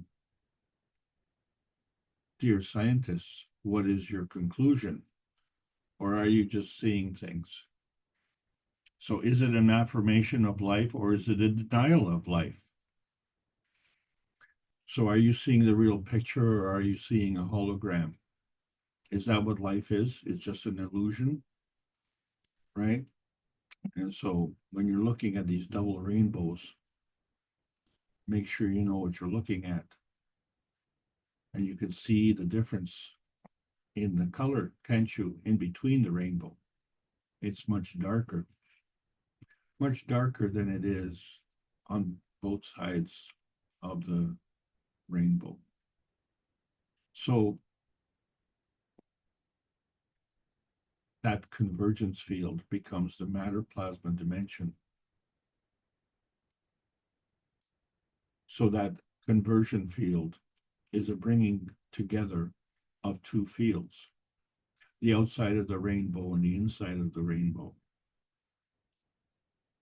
coming together. And so what is on the outside is the color of our skin, but what is the color of the inside? What is our true intention? And so that becomes part of our emission. And that becomes part of our aura. And so will the aura correspond to the color of our skin? Well, how can it be when one is in the plasmatic state and one is in the physical state? So this is what the transmission spectrum is. It's that tiny little spot, that point of containment, between the plasmatic interaction of the magnetical and gravitational fields. And so beyond that point of containment is one step beyond. But did we ask, well, what is beyond the one step beyond? And so if we can't see it, well, then that's, too bad. But what we do know is that we are all independent plasmatic variables. And so we all govern by the laws of conservation, which actually are the conservation of susceptibility, which is the relationship between the magnetical gravitational field forces on one side of the equation and the magnetical gravitational field forces on the other side of the equation. And that constitutes a maggraph. But, if we say that it's equal, and if we say that it's balanced, it doesn't mean that it's 50-50. What it means is that it's balanced in terms of equilibrium. But some things are visible and some things are not visible. and they have a relationship. And that relationship could be magnetical or gravitational. And so if it's there, if it's a plasmatic reality, and of course, if it's a physical reality, it has to have both a magnetical and gravitational field force.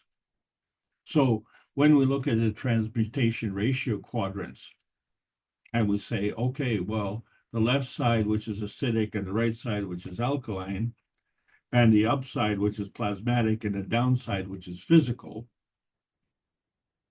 And then we can see these colors. If we're seeing the aura, that's the color of emission. And if we're seeing the color of the paint, that's the absorption. So now we understand what it exactly we're looking at. So when we talk about in the beginning, we see that the neutron came before the atom and the PM tick. So therefore, as the light came to the earth, it created all of these fields. And so what we see is every color that we're not. And this could be shocking to some people. So that what we call black people are every color except black. And white people are every color except white.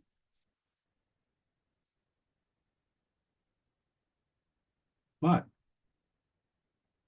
if the white is traveling in a rotating field, it's corralled within the fence, within that field. And that energy is a manifestation of an inertia field. Remembering that an inertia field is the combination of two fields. So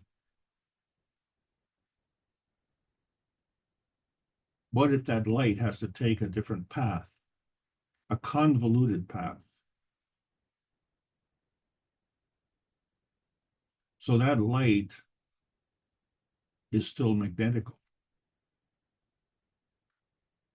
But in order to take a convoluted path, it has to take it within a field of containment. And so it has farther to go. And it creates a binding. Well, that binding then creates a gravitational field. So now we have a magnetical and a gravitational field that is corralled.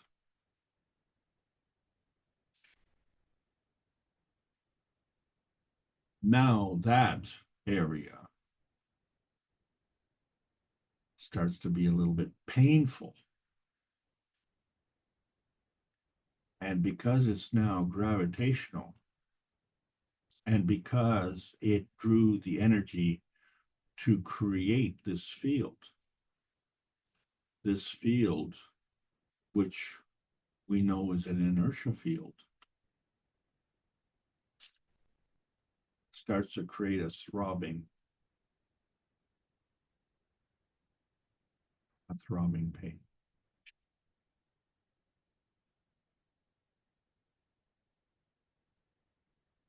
So that is not the way we were created. We were created without that throbbing pain. So we understand that the Earth space transmutation space was an amalgamation of two fields coming together in their highest integrity. And that integrity was transferred from the transmutation state of outer space. Because you cannot go into outer space without integrity. So the transmutation space is the highest integrity. And so every other state starting with the Magravs state in the atomic state, which is the physical state, or the monatomic state, graduating to the polyatomic state of the GAN state, to the field state of the plasma state. And these are all part of the matter state. But then we can go one step beyond. And how far do we go beyond? And this becomes a consideration within the field on the existence of the planet. But if we break through the Coulomb barrier on the other side, then we can go to an entirely different location. And so we demonstrated this in Sanya, where not only did we bring together a peaceful convergence of knowledge seekers, but we demonstrated the manifestation of a gold GANs. And so we always said, there's gold in them, there are hills. Well, what happens if you take the manifestation of the gold GANs, which is an inertia field, isn't it? Just the same way we made the cups of life.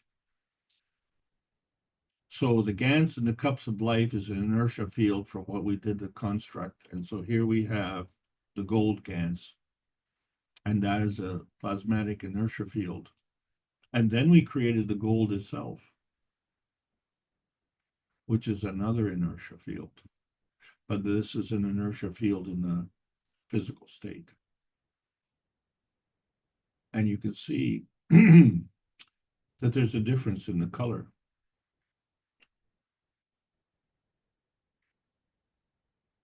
The gold GANs absorbs the light.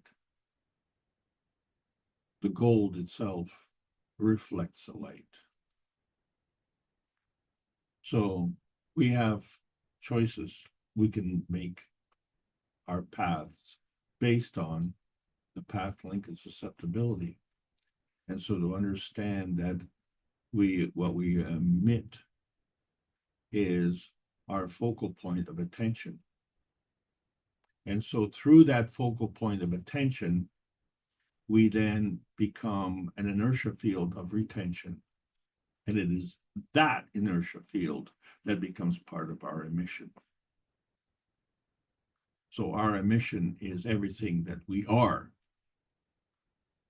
And the color of our skin is what we are not. And so the path choice of path link and susceptibility is an inertia field that interacts to create the emission of intention. And now we can go beyond ultrasound, where we not only see the connection, we not only see the soul of the man, but we see the interaction of the soul of the man and the soul of the physicality.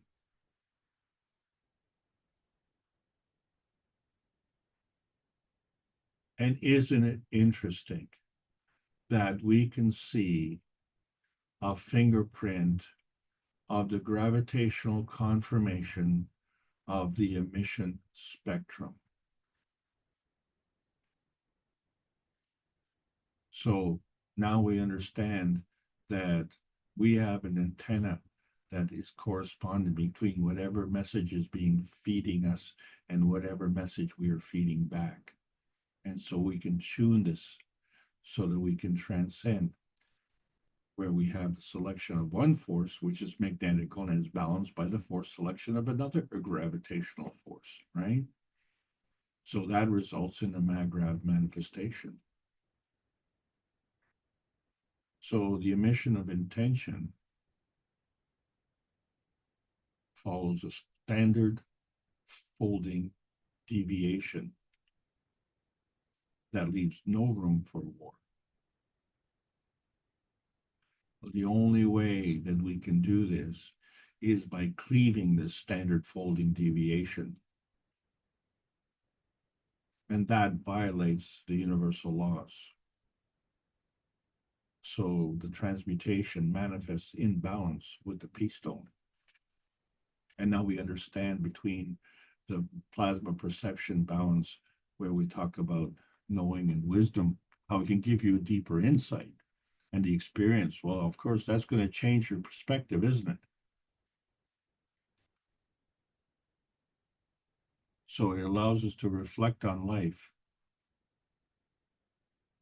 It allows us to determine what are we getting as a reflection and what was our mission of intention.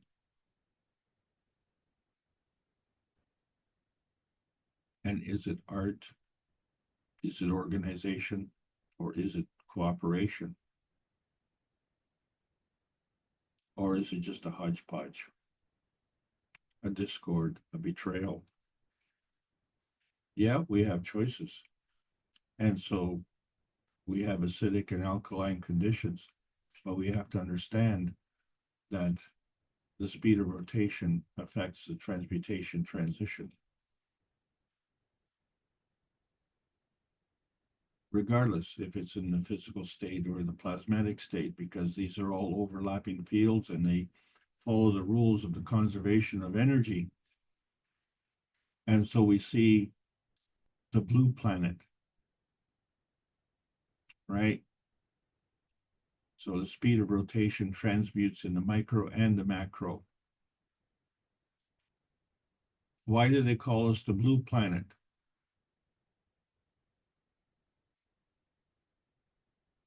We are every color except blue.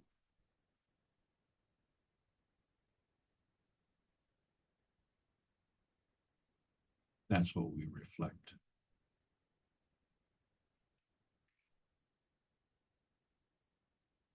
Our intention is every color, the pH of peace. There are many points in the field strength of the dove, and these are all inertia fields that we bring together, and they come together with integrity. And so this is part of the manifestation in the transmutation tests of nutrition and wellness. This month in January will be the third of a series of 3 in this transmutation test series. But the transmutation of time is going to require more research. And so we're all at the crossroads. And these crossroads are not really visible. We have to cross over and understand that we are what we intend, and that will be our manifestation in our inertia fields. And these inertia fields becomes part of our transmutation. So the range transition transcends the inertia field transmutation dimensions, and the laws of conservation govern and various fields. So the covalent field, which is an inertia field of 2 fields, the trivalent field, which is 3 fields, and the tetravalent bonding, which is 4 fields. And they all have attributes. And each of these attributes is a containment of inertia, and it's governed by ratios. So now we see that the soul of the man cannot be abandoned and cannot be compromised. And so the color of man is based on the integration with the soul of the man.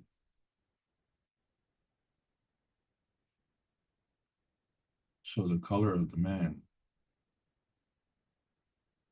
is not the color he reflects, but he's every color. This is the integrity of man. And so for 571 weeks in a row, we have been bringing together the inertia fields of the greater oneness to transcend the limitations of the nuclear science.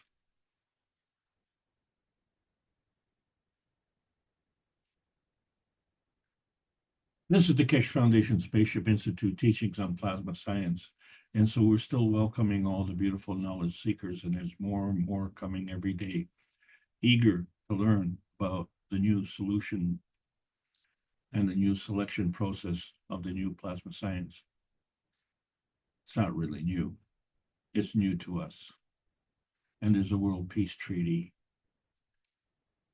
We need to sign it, but sign it with intention. Sign it with integrity. and sign it with our soul. And when we do that, then we sign it with the reality that we wish to create. And is man the reactor of a three-dimensional transcendent inertia? And we find that there are no straight lines through this field transmutation. And do we wonder if man can go into outer space without a peace stone? And so we look at our warmongering and we can conclude we have never been into outer space. And is the inertia of the present governed by dimensions of history? How do we impart the transition of energy states of inertia? How do we do that? Well, the new year will bring mind-blowing changes to this physical transmission dimensions, and the plasma science needs to be delivered daily via the peace stone in exchange for peace on Earth. Welcome to the new outer space age and this new year of 2025. Thank you all for listening. I hope you enjoyed the trip. Well, thank you, Alex. I do agree. We will become more enlightened in 2025 as we continue through the teachings, and hopefully our understanding gets deeper. Sometimes I feel the more you teach, the less I understand. But again, you have a vast knowledge, and I'm just trying to absorb and see what fits me. But you use so many terms today, I'm not sure. Let's see if the participants have any questions or would like to make a comment on what you've just shared with us.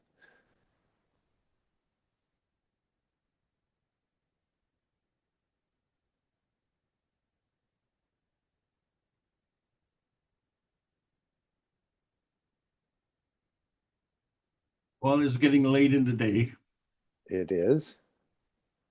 I just thought I'd bring this up, and let me just see if I can share something here.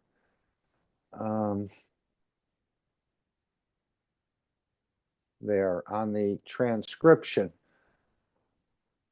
This is what he's saying about becoming aware of both the matter state and the energy state. And as we always say, transportation is a condition of the matter state.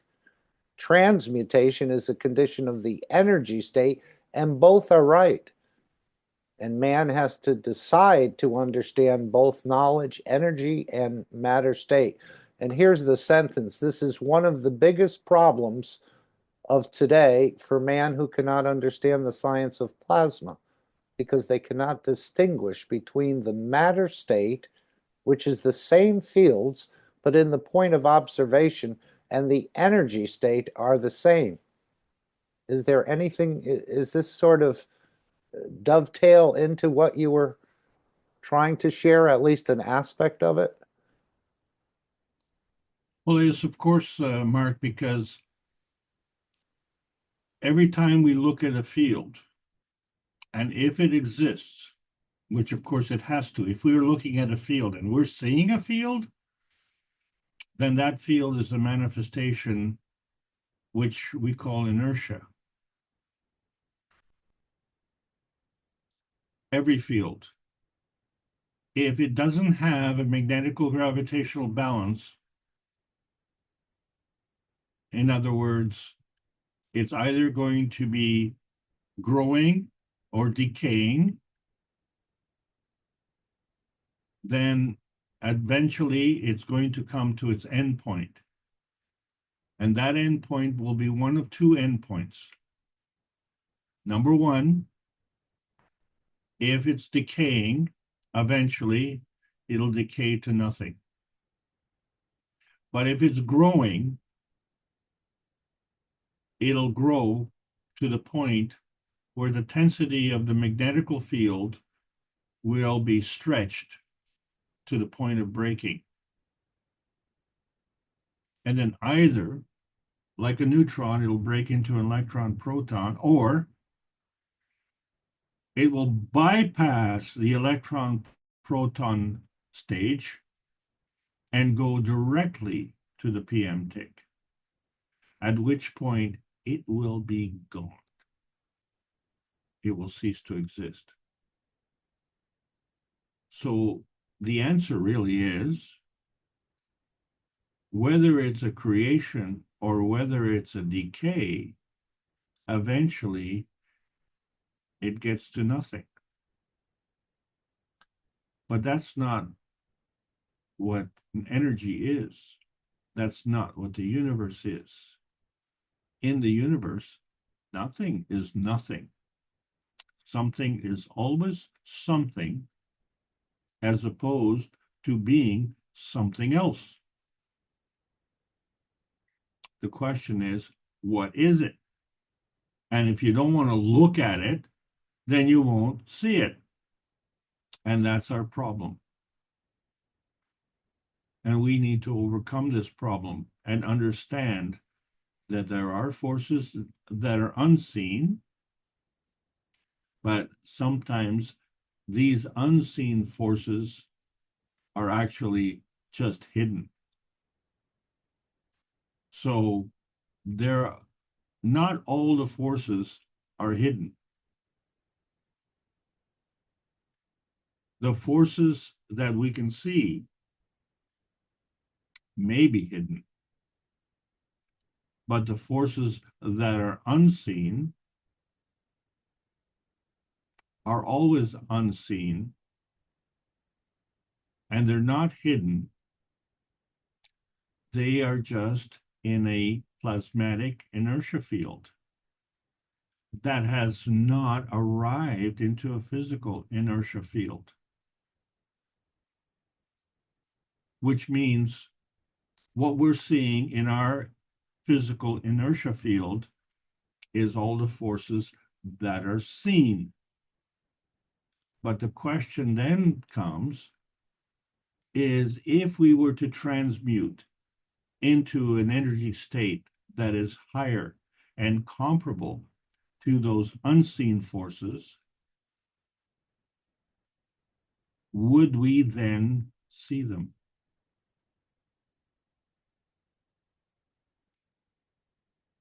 Do you understand the question? Would we see the unseen forces if we ourselves transmuted into the energy state of the unseen forces? Because at that point, our inertia field of visibility would be in line or common to the inertia field of the unseen forces. So, although the unseen forces are not visible to us in this dimension, if we change and transmute into a different dimension, then those unseen forces, which are inertia fields, become visible to us if we are in that same field. But that too is not necessarily true, because what we see in our physical field on Earth is we see overlapping fields. So what that means is, it's not a given that we can just transmute and see all the inertia fields. There is skill, there is knowledge, there's learning that's required. So some of us are clairvoyant. I'm not. However, clairvoyant people have a real advantage, is they can tell when you're lying. Well, I have learned how to tell if someone is lying, and it's put enormous pressure on me because I have to pretend that I believe them. And I don't know why I have to pretend because I'm not the one who's lying. They're the ones who are lying, but they don't see any problem with it. So they are displaying ignorance. So the only way that I can accommodate that is to set up a barrier and leave them alone and leave them in their lonely place. And we all need to do that. And then that leaves the rest of the place for us who are trying to work with the laws of the universe. Because we know that the laws of the universe are based on integrity, and the man-made laws are kind of based on man-made intentions, which are contrived. And so this is the new wonder of the new plasma science, and which is really giving all of us a purpose in life, because let's face it, without this knowledge, let's reflect on this. The new year is a good time to reflect on this. Without this knowledge, this world would be really depressing. So we really need to discriminate. We need to be prejudiced, and not by skin color, but by what we absorb. What is false, what is contrived, and what is the wrong understanding of the knowledge. Not because we are vindictive or we have a grudge or something like that. It's just that we're seeking the truth, and the truth will always win out. And so, just like a smile, you use less energy to smile than you use to frown, while you use less energy to tell the truth than you tell a lie. And so you see how the message of the lie needs to be delivered every hour of every day. It's a lot of work. So we're looking for a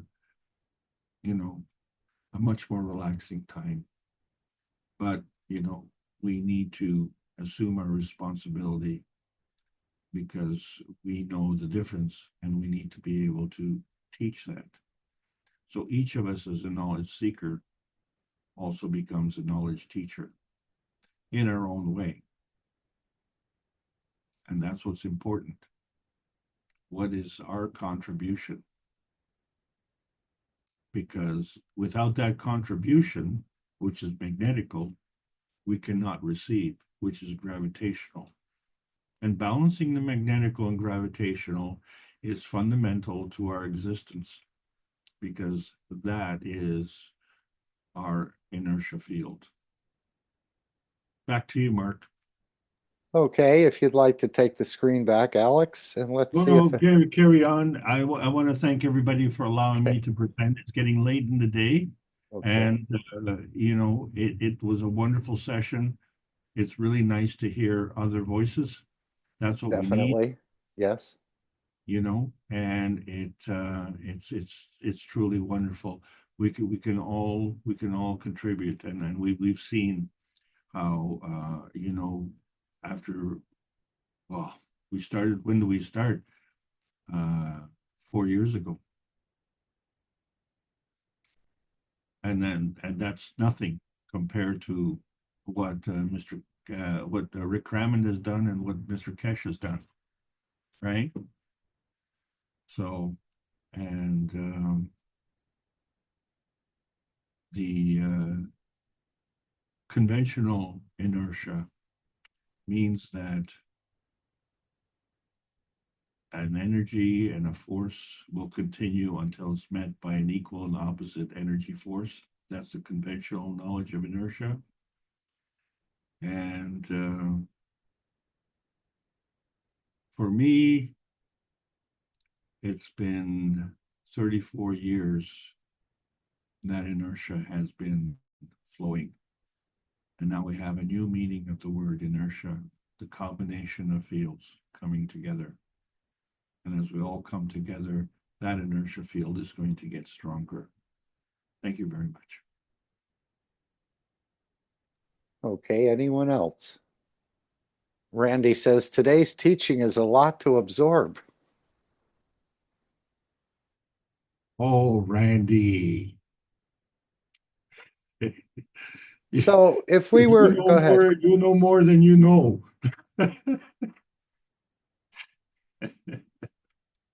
Sorry, carry on, Mark. No, I was going to say, so if we were at this position as souls, where the earth is, and maybe the earth is here and the earth isn't, but let's say it didn't have any inertia.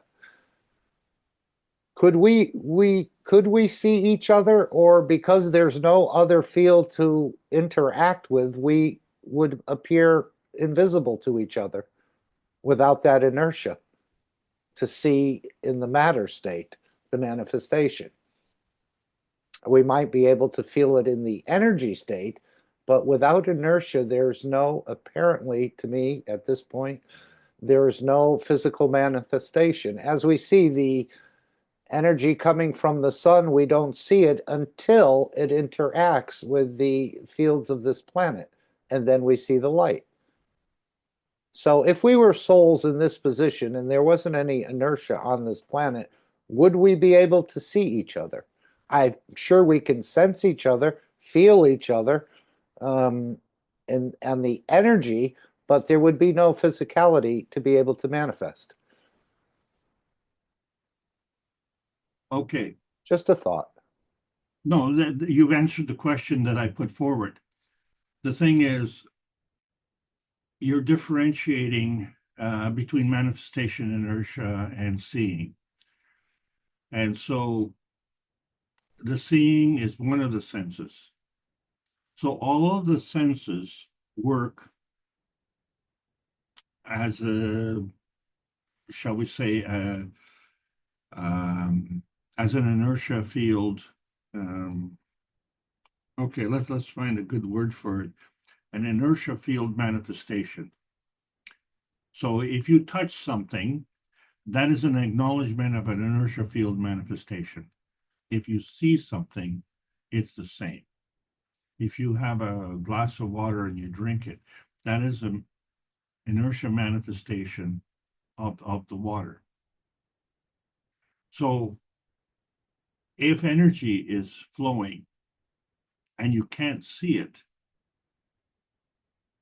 and you say it has to be an inertia field because it is flowing, and pretty much all of us have cell phones, and when you touch that screen, somehow the energy from the tip of your finger goes into the phone. That energy is inertia in motion. And the inertia in motion is an energy field.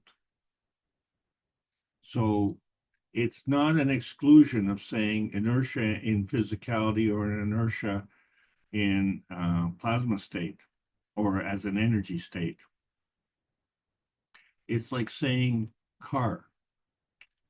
So you're not saying if it's a four-wheel car or if it's a pickup truck or it's a SUV. So each of us has an inertia manifestation of an image. And if we want to be more specific, it's a blue car. It's a blue two-door sports car. Now, how has the image manifestation changed? It's more specific, isn't it? So the point I'm trying to make is that each manifestation must have a magnetical gravitational field in order for it to be an inertia field. And so each field is an inertia field. That's the point. That's the teaching that MOSFEC was teaching today. And so therefore, that field is within another field. Well, that field is also an inertia field.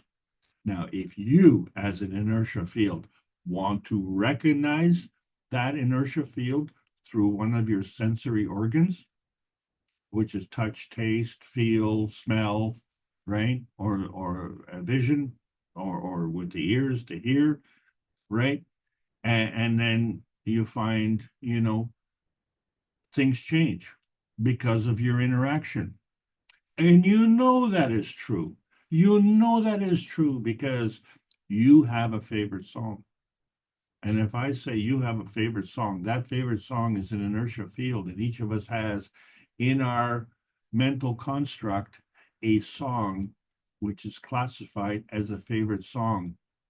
And I guarantee you it's not the same song. So each of us has our own favorite song. But, if I name the artist and if I name the song, or even if I don't know the name, if I hum the tune, then you will all click in and say, oh, I can draw that from my memory, or I can draw that from an emotional moment that I had, and you can create an inertia field from that. And this is what we're trying to say. So without that magnetical gravitational balance, it doesn't exist. And it's just like your radio. You don't turn on the radio. Does that mean the music is not there? No, the music is there. There's an inertia field between the station that's providing and the receivers that are receiving. You're not tuned in. You don't hear it, so it doesn't exist to you. But it does exist. And when you tune in, guess what? That inertia field of that music comes in contact with your inertia field of your sensory construct and creates an inertia field of music that you hear. And you know that that is potent because, like they say, like Shweta likes to flap and dance. And why not? As it makes her happy. And when Shweta is happy, laughing and smiling and giggling, don't we all do the same? It is contagious, yes.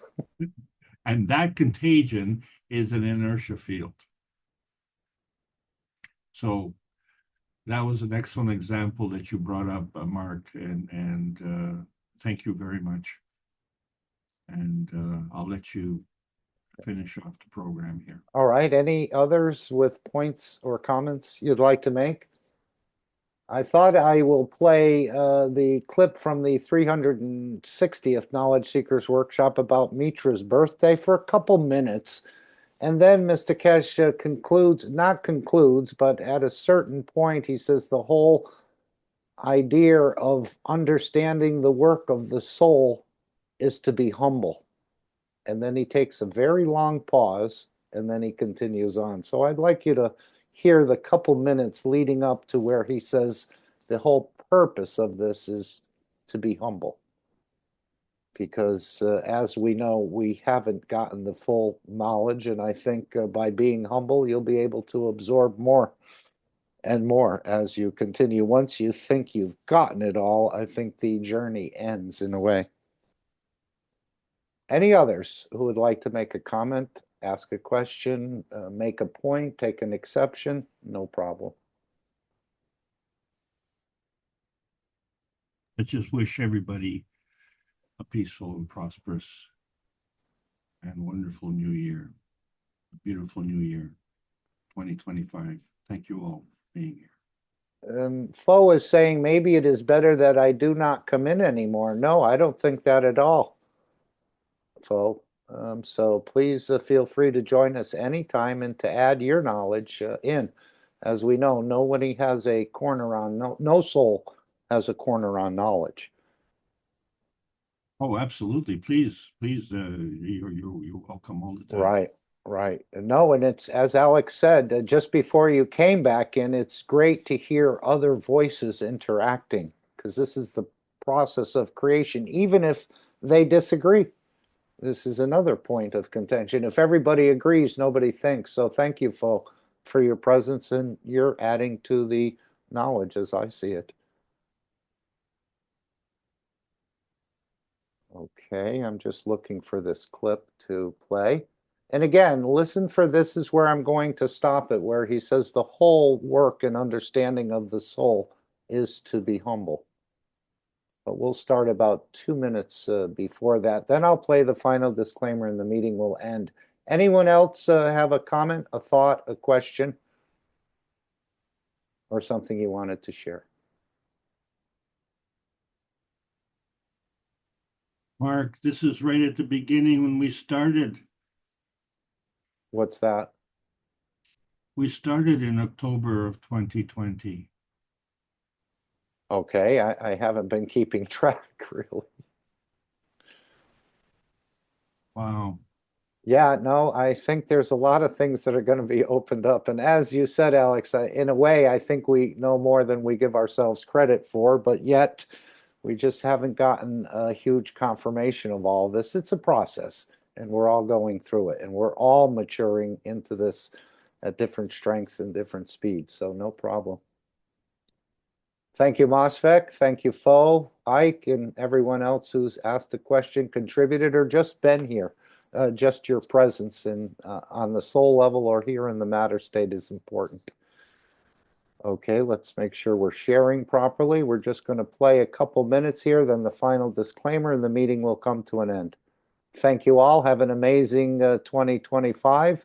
Fo, I think your camera is open. I think I just saw a shadow go by on your screen. There's a head there. Okay.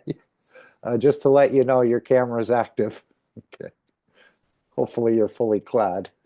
Thank you. Okay, let's take it out here. Carries the same ethos.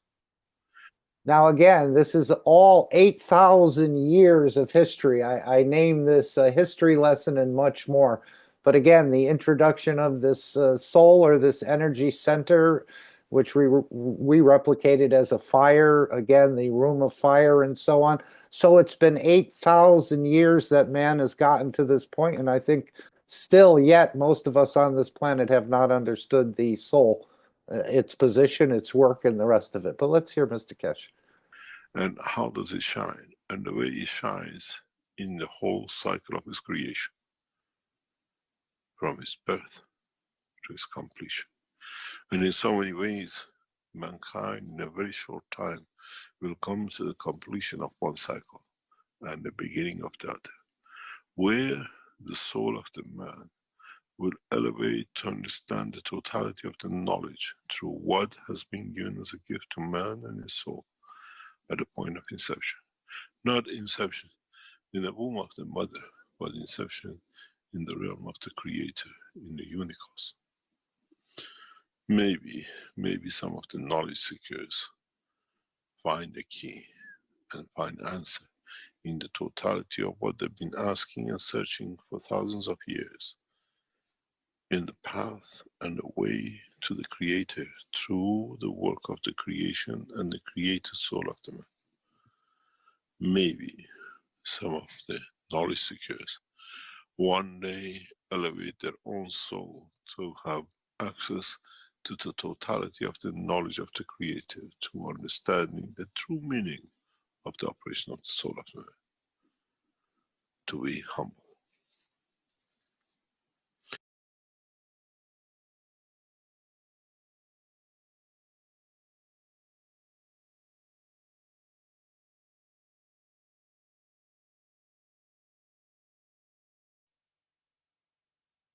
Disclaimer. The information and education material contained herein is meant to promote the general understanding and dialogue of GAN's processing.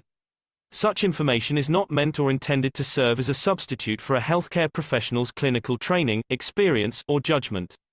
For patients and individuals, such information is not to be a substitute for professional medical, therapeutic, or healthcare advice or counseling. For medical issues or concerns, including decisions about medications and other treatments, readers, viewers, listeners should always consult their physician or, in serious cases, seek immediate assistance from emergency personnel.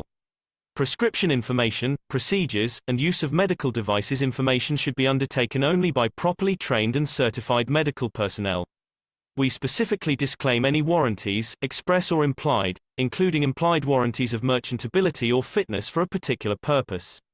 Such information is provided, as is, and is believed to be accurate at the time of its publishing, but it is the viewer's job to evaluate the accuracy of any information found in this presentation. Every case presented is of their own experience, applied by themselves for themselves, and it applies to their case only. Every person experiencing health problems should seek professional medical advice and consult their course of treatment with a doctor. The processes of plasma balancing described herein are a natural process which supports the body but does not replace medical advice or therapies one is already subject to.